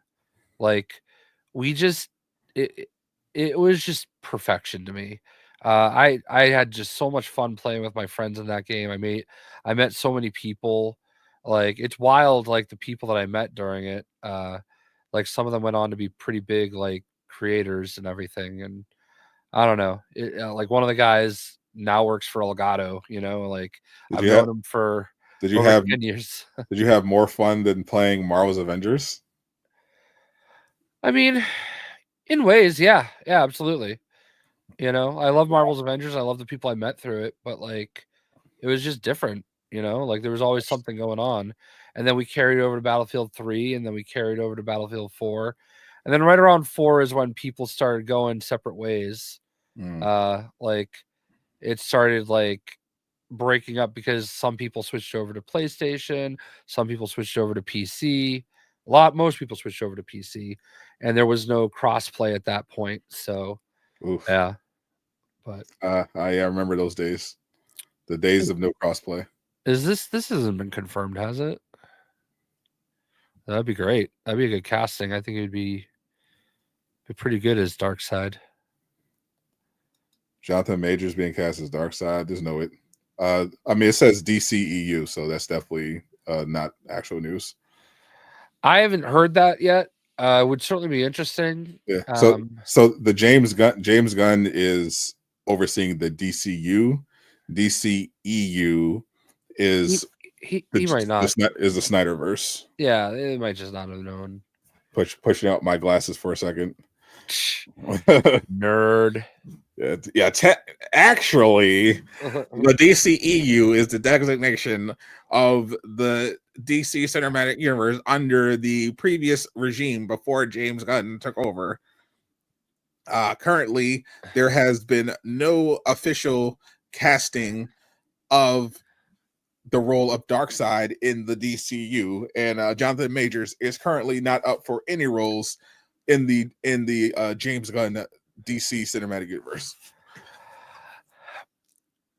I would be very intrigued by that, though. So I thought he had potential as Kang. There were definitely moments where I was like, oh, yeah, Jonathan Majors is a great supervillain. So I could and he's definitely got a deep enough voice. I think he could have done Darkseid. I mean, obviously it couldn't have been worse than the actual DCEU Darkseid, which is a fucking joke. Yeah. So I think he could definitely have pulled it off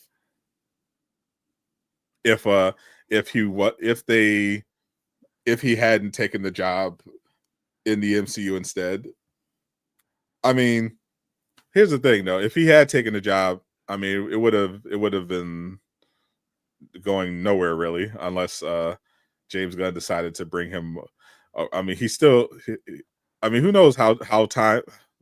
Maybe if he took that DC job instead, maybe he is no longer with that girl because she's like, oh, you're not a star anymore. You're not a star. You're in a shitty DC movie, and and then maybe he doesn't get into that legal kerfuffle, and then James Gunn takes over and brings Jonathan Majors back and has him play a new character, since I'm sure he would have done a tremendous job, even if the movie itself was ass. So who knows? It could. So there's a what if. We'll add that as a what if. What if Jonathan Majors had taken a job with the DC EU instead of the MCU?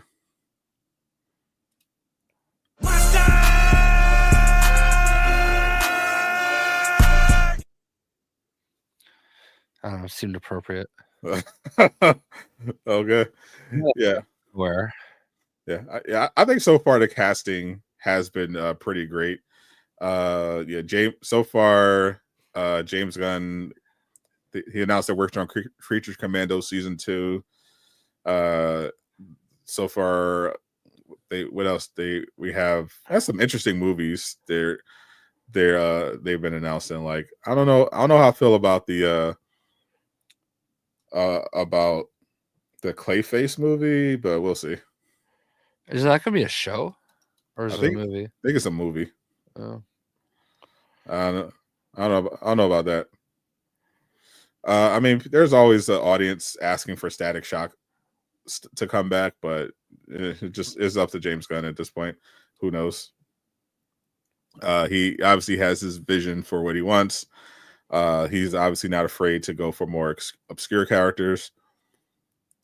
That's kind of has been his signature. But yeah, so far I haven't heard any movement about anything happening with Static Shock. But if it does, that would be great. Static Shock. A lot of people love Static Shock, but yeah, we'll see. We'll see how that plays out. I'm not particularly confident, but literally, as we've seen, anything can happen.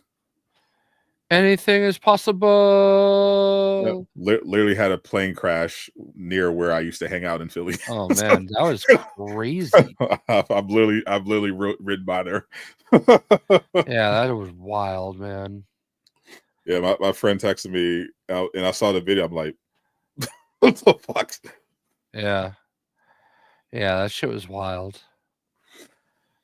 See, it was the second plane crash in like a 2-week period. It was like a 2-day period. Yeah, like DC one. That DC one, that's terrible, man. Like, I don't know if you've like heard about it, but like there was like a group of figure skaters coming back. Yeah, from Russia, I think was one of them. Yeah, and like some of them were based out of Boston, some were based out of Philly, and they were like some of like the best young figure skaters in the USA program. It's crazy. Yeah, it's insane. I mean, I generally just don't like flying, but yeah, I'm the same way. This is exactly why. Yeah, I am anxious every time I fly. I don't love it, but I mean, it is like this is such a rare thing to have happen. You know what I mean? But after it happened again, like twice, right. Now I'm just like, okay, are there some institutional issues? Like I know Trump was blaming DEI, but I'm just saying, we ain't have these crashes under Biden. Like, as soon as this motherfucker take office, we get 2 plane crashes. What the fuck is going on? like something's going on. I'm staying out of the air. Yeah. I already didn't like flying, but now I'm just like I'm chilling for the foreseeable future. Yeah, I don't plan on flying again until the summer unless I get invited to something. Which even then, I'm gonna see if I can take a train or something. Yeah, I don't think I'm doing WWE this year because Next Makers is kind of not doing anything. And a lot of those creators have been in the Discord like they did something at the Royal Rumble, and the people that should be there were there. Which so like, I should not be there over anyone that was there. Trust me. Nonsense. But You're job less. no, like I'm not like I had this conversation with Cornell last year. I'm like, I appreciate being here because like I know this isn't my primary game. I go hard when it comes out, and I try to like do my part, and I really do enjoy it. But like once I finish what I'm doing, I do eventually move on. And a lot of these people here, like they play it year round. Yeah, you're a flex player, Jay. It's like Yeah. just like in Marvel Rivals, you play a little healer, you play a little DPS, you do what you can. Yep. Yeah. I honestly I can definitively say I don't like hero shooters. Yeah. I'm enjoying like Marvel Rivals is my first hero shooter, and I gotta say I wouldn't play another one. I don't kind of agree with that. I know this. I do different PvP games. I usually do when I play PvP. It's usually basketball or fighting. And like after trying hero shooter, I enjoy Marvel Rivals for what it is. It's still fun. I too am playing a little less, and particularly over the last week. I'm not. I'll go hard streaming it. I just make the content when there's stuff to cover. But yeah, I don't know. Just I gotta maybe I'll eventually just go and hurry up and find a team because I don't know. Right now I just kind of go on, do my daily missions and just log off and do something else. Well, here's what I'd like to organize. Okay.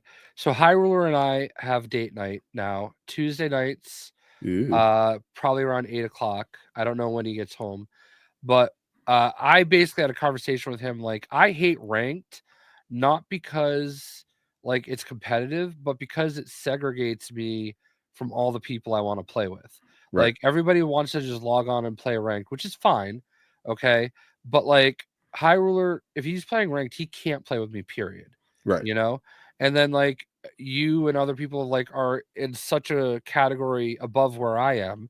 So it's like if you get left behind, like it just takes me away from the people I want to play with. So I was like, dude, let's find like a night. There's at least one night a week where I know that we can like just play together and stream together. And we've decided Tuesday nights is going to be that night. What I'd love to do is set it up where we call it like Marvel Rivals All Stars or something. And like it's a whole team full of people streaming and just like, or not even streaming, but like if you were free and wanted to jump in and Greek wanted to jump in and, we just had the whole team filled with people that we could cross promote. I would love to do that like one night a week. I could make that happen. I just think that'd be like a super fun thing. Run it for a few hours, and that way we're all playing as friends together. Yeah, because I can't even play rank with Greek. I think he has some system issues. Yeah, and I'm on PlayStation. Plus, he's Grandmaster now. Yeah. And I'm diamond on my alt account, but I'm still platinum on my main account. Yeah. I just I don't mind. I basically play with whoever is watching and wants to jump in whenever I stream, and I do it because I don't really have much else to do. Like, there's not a lot going on other than maybe recording some Avowed.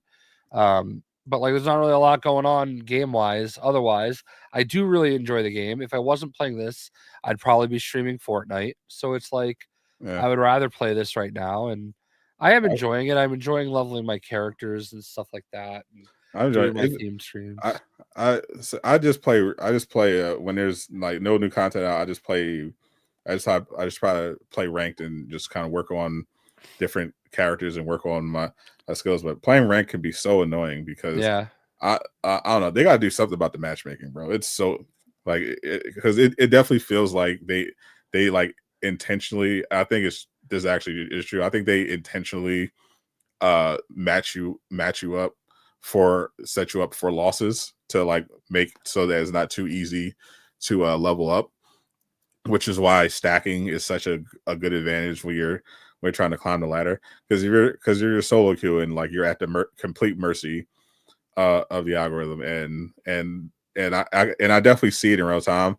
Like earlier today, like I'm plat 2, and I won my first 2 games fairly easily, and then the third game I saw they gave, even though we were plat 2, they put a gold player in our lobby on my team, and I was like, okay, this is an algorithm loss. And sure enough, the gold player completely threw the game, and and then we fucking lost.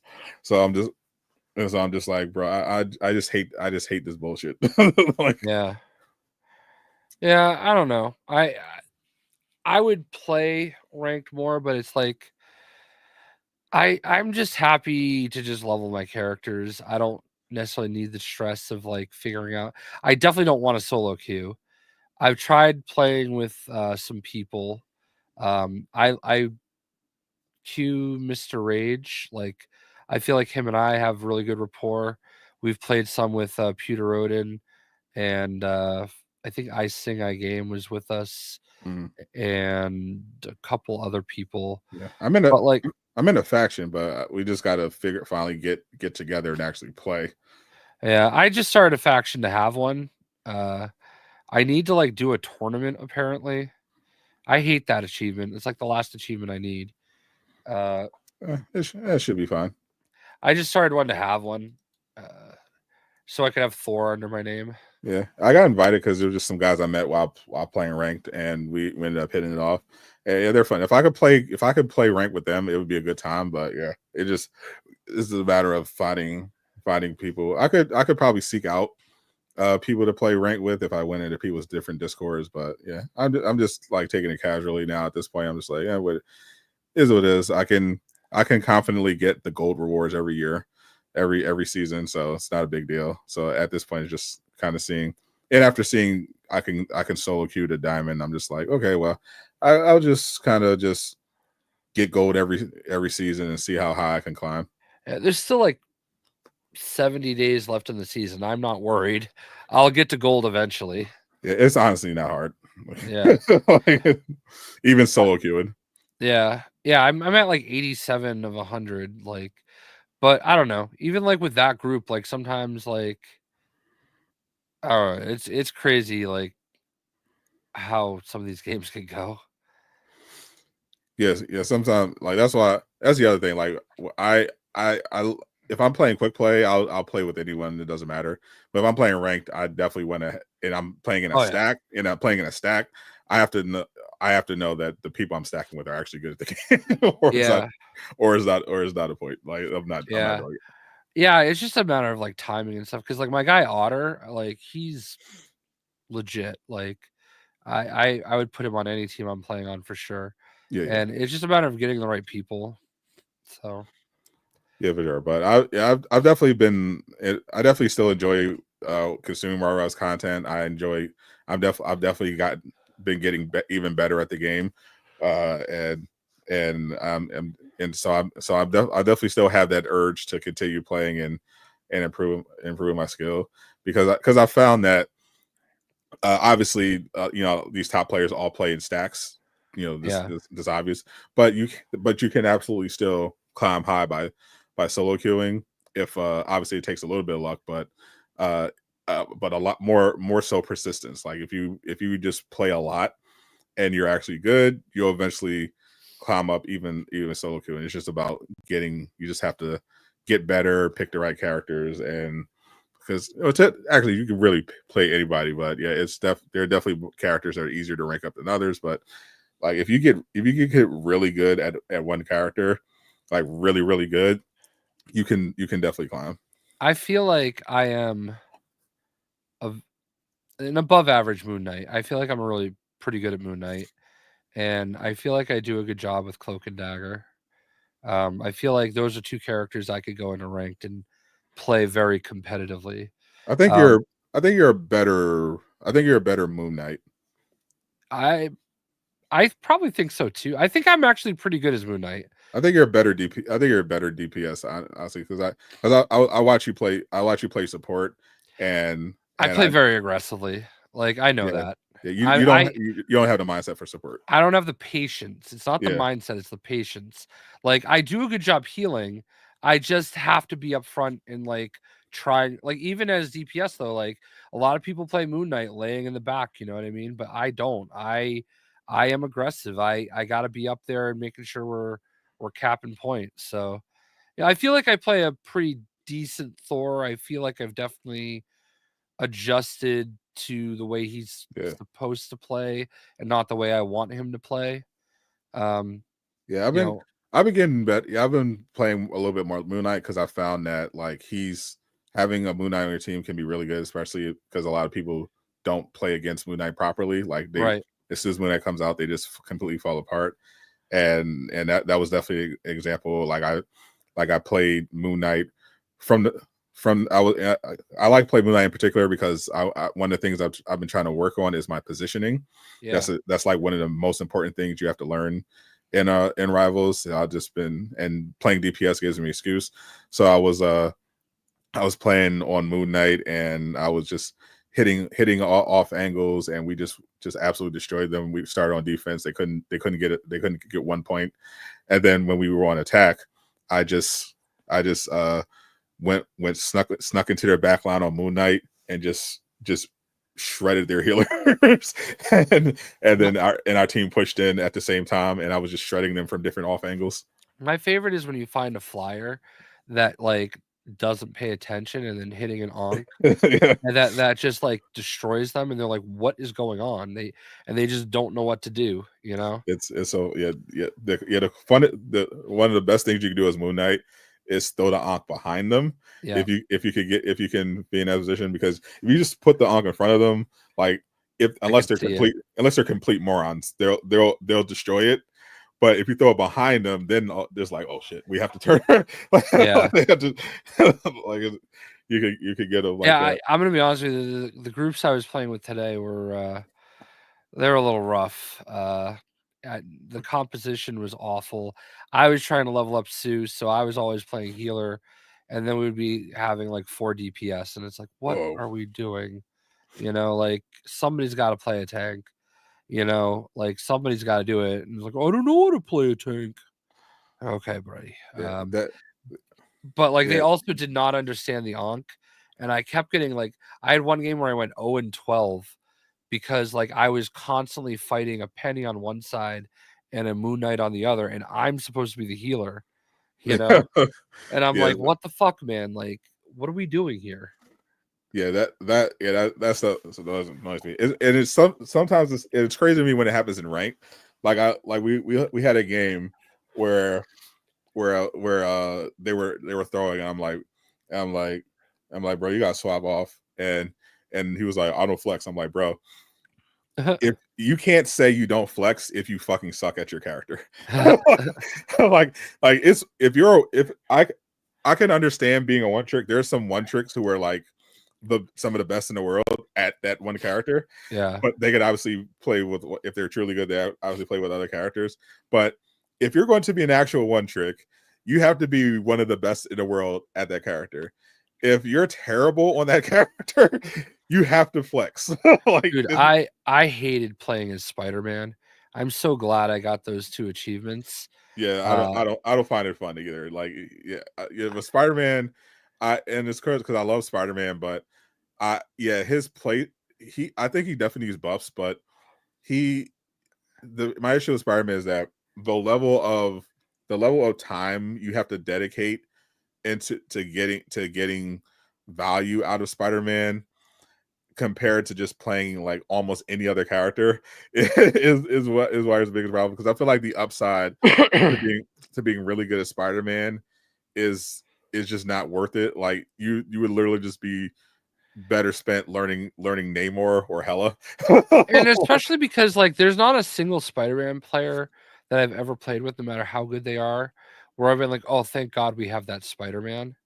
I You only know, because like they're just pests. That's all they are. I'm only think there are like a handful of times where I had a truly good like game changing Spider-Man. Like usually like you, because if you're playing against a really good team, usually if I see Spider-Man, I'm just happy if they're not a complete liability.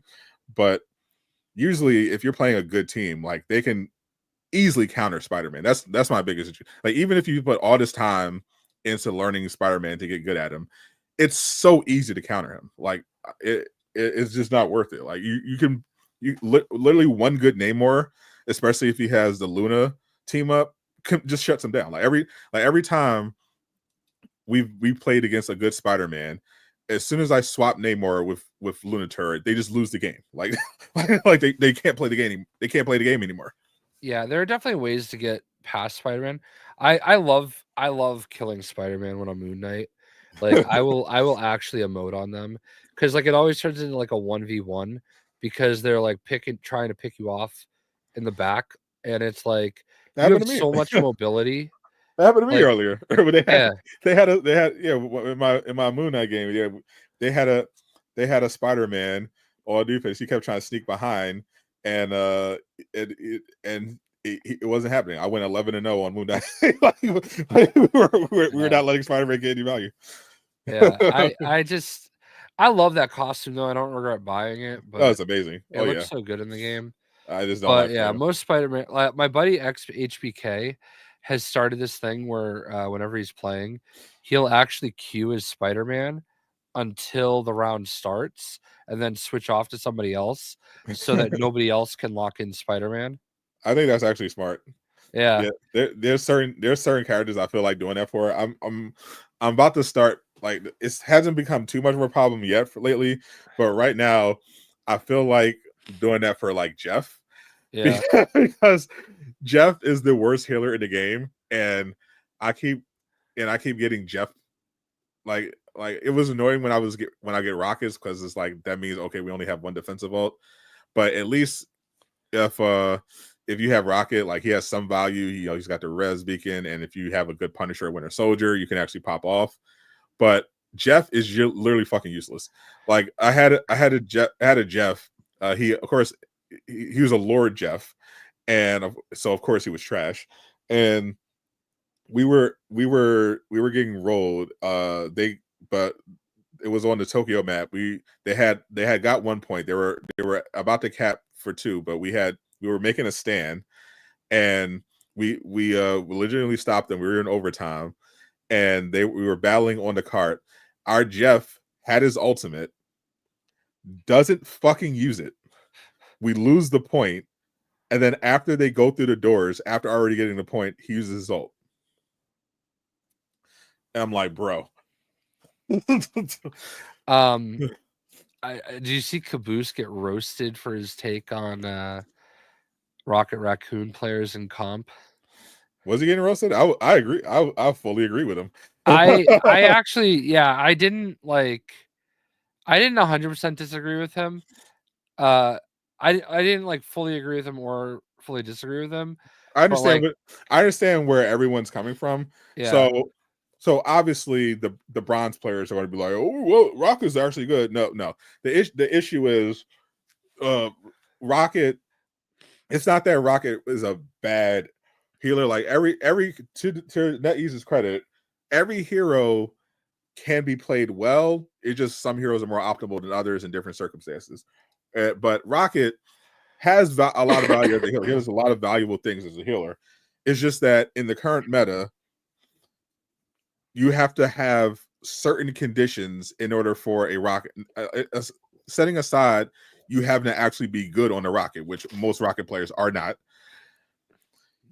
He's better he has to be really good under optimal conditions. Like if you're playing a meta team, like a truly meta team,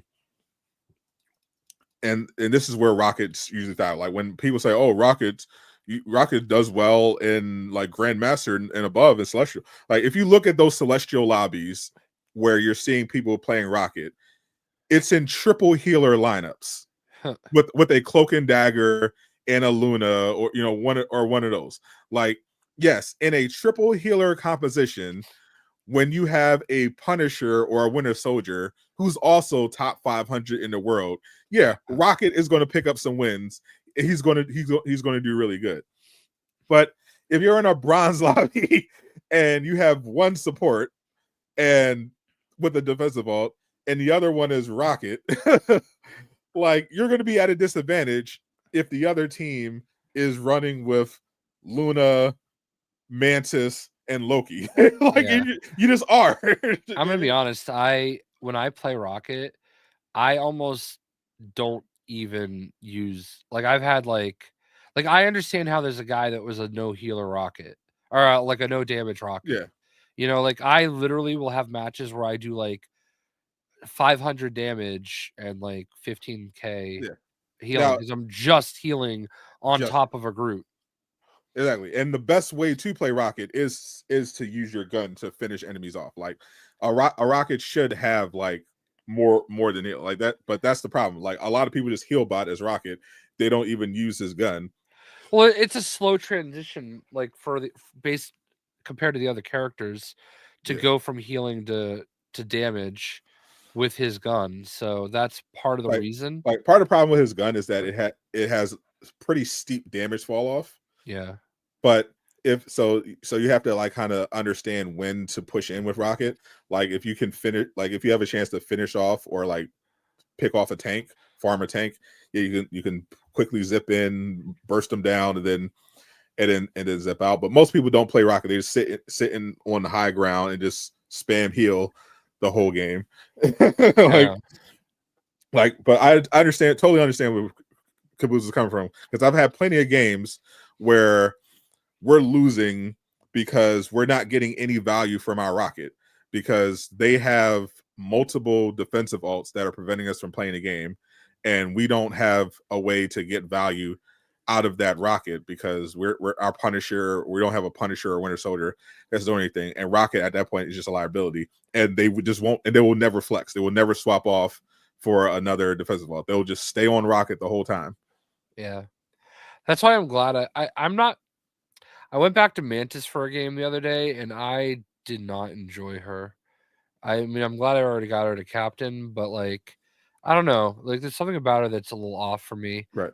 It's probably because like there's other healers that can like heal so much more like quickly, you know? Yeah, because she's not really like, she can do a lot of healing output, but the damage, the Mantis, first of all, is definitely a skill character. Sure.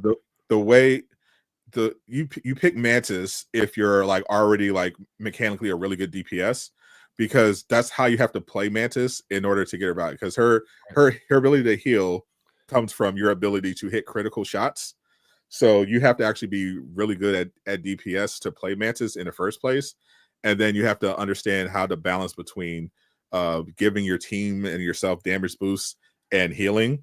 That's why ideally you want to have like a really good main healer next to Mantis, but know how to balance between the two, because Cloak and Dagger could just heal bot the whole time, like no problem. Luna easy, Adam even easy, but with Mantis, because she's depending on those orbs, you gotta be able to be consistently hitting shots in order to keep those orbs up. So that can be tricky to just jump into. I feel like Adam, he's easiest to heal with, but easiest to misplay, because a lot of people also don't understand that Adam's heals are incredibly powerful and fast, but because they're on cooldowns, you have to like know when to properly use them, because when you're not using them, you basically just need to be DPSing, and if you don't have good aim or anything like that, then yeah, you're gonna struggle on Adam. But Adam can be pretty cracked for sure. I think my favorite to play though is definitely Cloak and Dagger so far. Yeah, I just got them to, like, I feel like once I get them to Lord, it's like, okay, I need to go work on someone else. Yeah. I like Sue. I definitely like Sue and Cloak and Dagger the most, probably playstyle wise. Yeah, I just like being able to play different people. So, like, I'll probably try to get Sue to Lord at this point. And then probably Namor. Yeah, I'm trying to figure out. Yeah, I got the new name. I got the Battle Pass Namor skin today. Yeah, nice. Love it. Love that thing. It's great. Yeah. I've been one tricking a lot of Namor, but I'm kind of just ready for the Human Torch and the thing to come out. Yeah, that should be soon. It should definitely be soon. Obviously, we actually know when, but we can't say. but I'm looking forward to it. I'm ready for some new characters. Looking forward to seeing Captain America next week, so we can see what the secret skin is. Ooh, yeah, I wonder what that could be for Valentine's Day. Yeah. Well, I'll be going on the 13th, so yeah. Also heard this latest rumor. I'll probably make a video about it tomorrow. But Nate the Hate. Some people are interpreting his comments that the state of play is going to happen around that time, like in that range, because someone asked him when in February, and he said what does your heart tell you? Which I initially interpreted as, oh, he's just not. He was like, I'm not telling you, but other people interpret it as, oh, Valentine's. That is my mom's birthday. Oh, that must be nice. She must get extra gifts. We're going for Chinese food. That is what she wants to do. That's it. Yep. Well, I mean, obviously we'll do gifts, but like, we go out to dinner on everybody's birthday, and I asked her yesterday. We went. My brother's birthday was on the 19th, but we finally went yesterday because on his birthday everybody was sick, and then the next week he was on call, so he couldn't do it. So we went to Texas Roadhouse yesterday. That's where he wanted to go. And we talked about my mom's birthday, and she's like, I just want Chinese food. So let's go somewhere, one of these three places. I'm like, okay. Can never say no to that. I mean, Chinese food. I've had Chinese food a couple times this week. It's good. Yeah, I love Chinese. I made some Chinese food this week. It was okay. Ooh, look at you. Yeah. Appropriating. I make some pretty good fried rice. Yeah. Every time I hear fried rice, I can't help but think of that song by that one rapper. This is his only like big hit so far, but it's like he's been expertly milking it. Yeah, but it's like I'd be like 3 chicken wing with the fried rice. That song is a banger. But yeah, every time he'll have these memes video. He has these memes. He uses it really clever. He promoted the song by making these meme videos where he would show like Chinese people like dancing, and it would be doing like these cool dances, and it just always be like in tune with a song, and it just became like this big meme hit. It's great. It's a really catchy song. When I lived in Jacksonville, there was a place right by my work called New China, and I went there for lunch literally 5 days a week because I would go in, I would get their General Tso's chicken and a large Diet Coke every single day. Okay. And they'd give me this. It was literally $10. Okay. And there was so much food. Their fried rice was so good. It wasn't even fried rice. It was basically white rice, but like however they made their rice, it was so good. And their General Tso's chicken is like some of the best I've ever had. And I would just go there every day. It was like $10, like, which is a great price for a big ass lunch and a drink. Sure. It might have even been less than that. It might have been like $9. And I just got the same thing every day. I'd walk in, they already knew what I wanted. Yeah. You know? And yeah. And it was funny, like it's weird in Florida. All the signs say Chinese food, like CHINEE. So I don't know. I guess they're like making fun of themselves, or I don't know. Yeah, it was always weird to me. I got offended the way you pronounced that. I'm literally reading the sign. When my dad died and we went down to Jacksonville, we actually went there. It's still open, so I brought my wife there, and General Tso's shrimp. I've never heard of this. Interesting.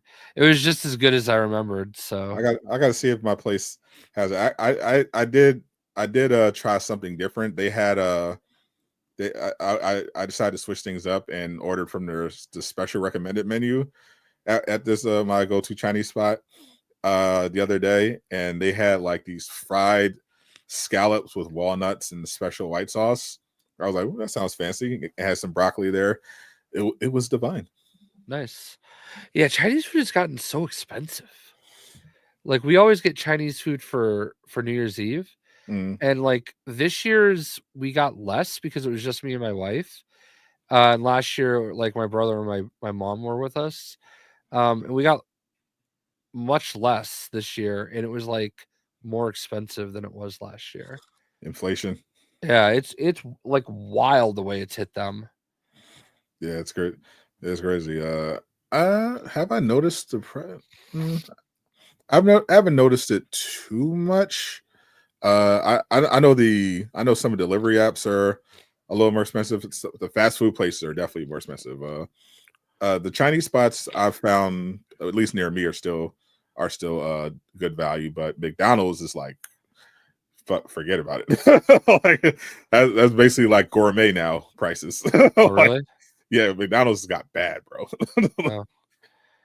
I did go for a Happy Meal the other day because they have Pokemon stuff. Of course you did. I gotta investigate this General Soul shrimp hoarder. I gotta experiment. I'll let you know. But yep, time to wrap it up for this week. Appreciate everyone as always hanging out. Make sure you subscribe if you haven't already. I'm sure you have, but check out J Shock Blast, and I'll be live sometime Tuesday morning for the world premiere of the Fantastic Four First Steps trailer. I also might be dropping a video on my channel giving an update on some PlayStation news. I think I'll probably do that. Why not? And so be on the lookout for that. Have a great night, everyone. Except for the Lakers, fuck them. I'm Sadat the Gamer. I am not Casual Avenger. Zip it up and zip it out. Master!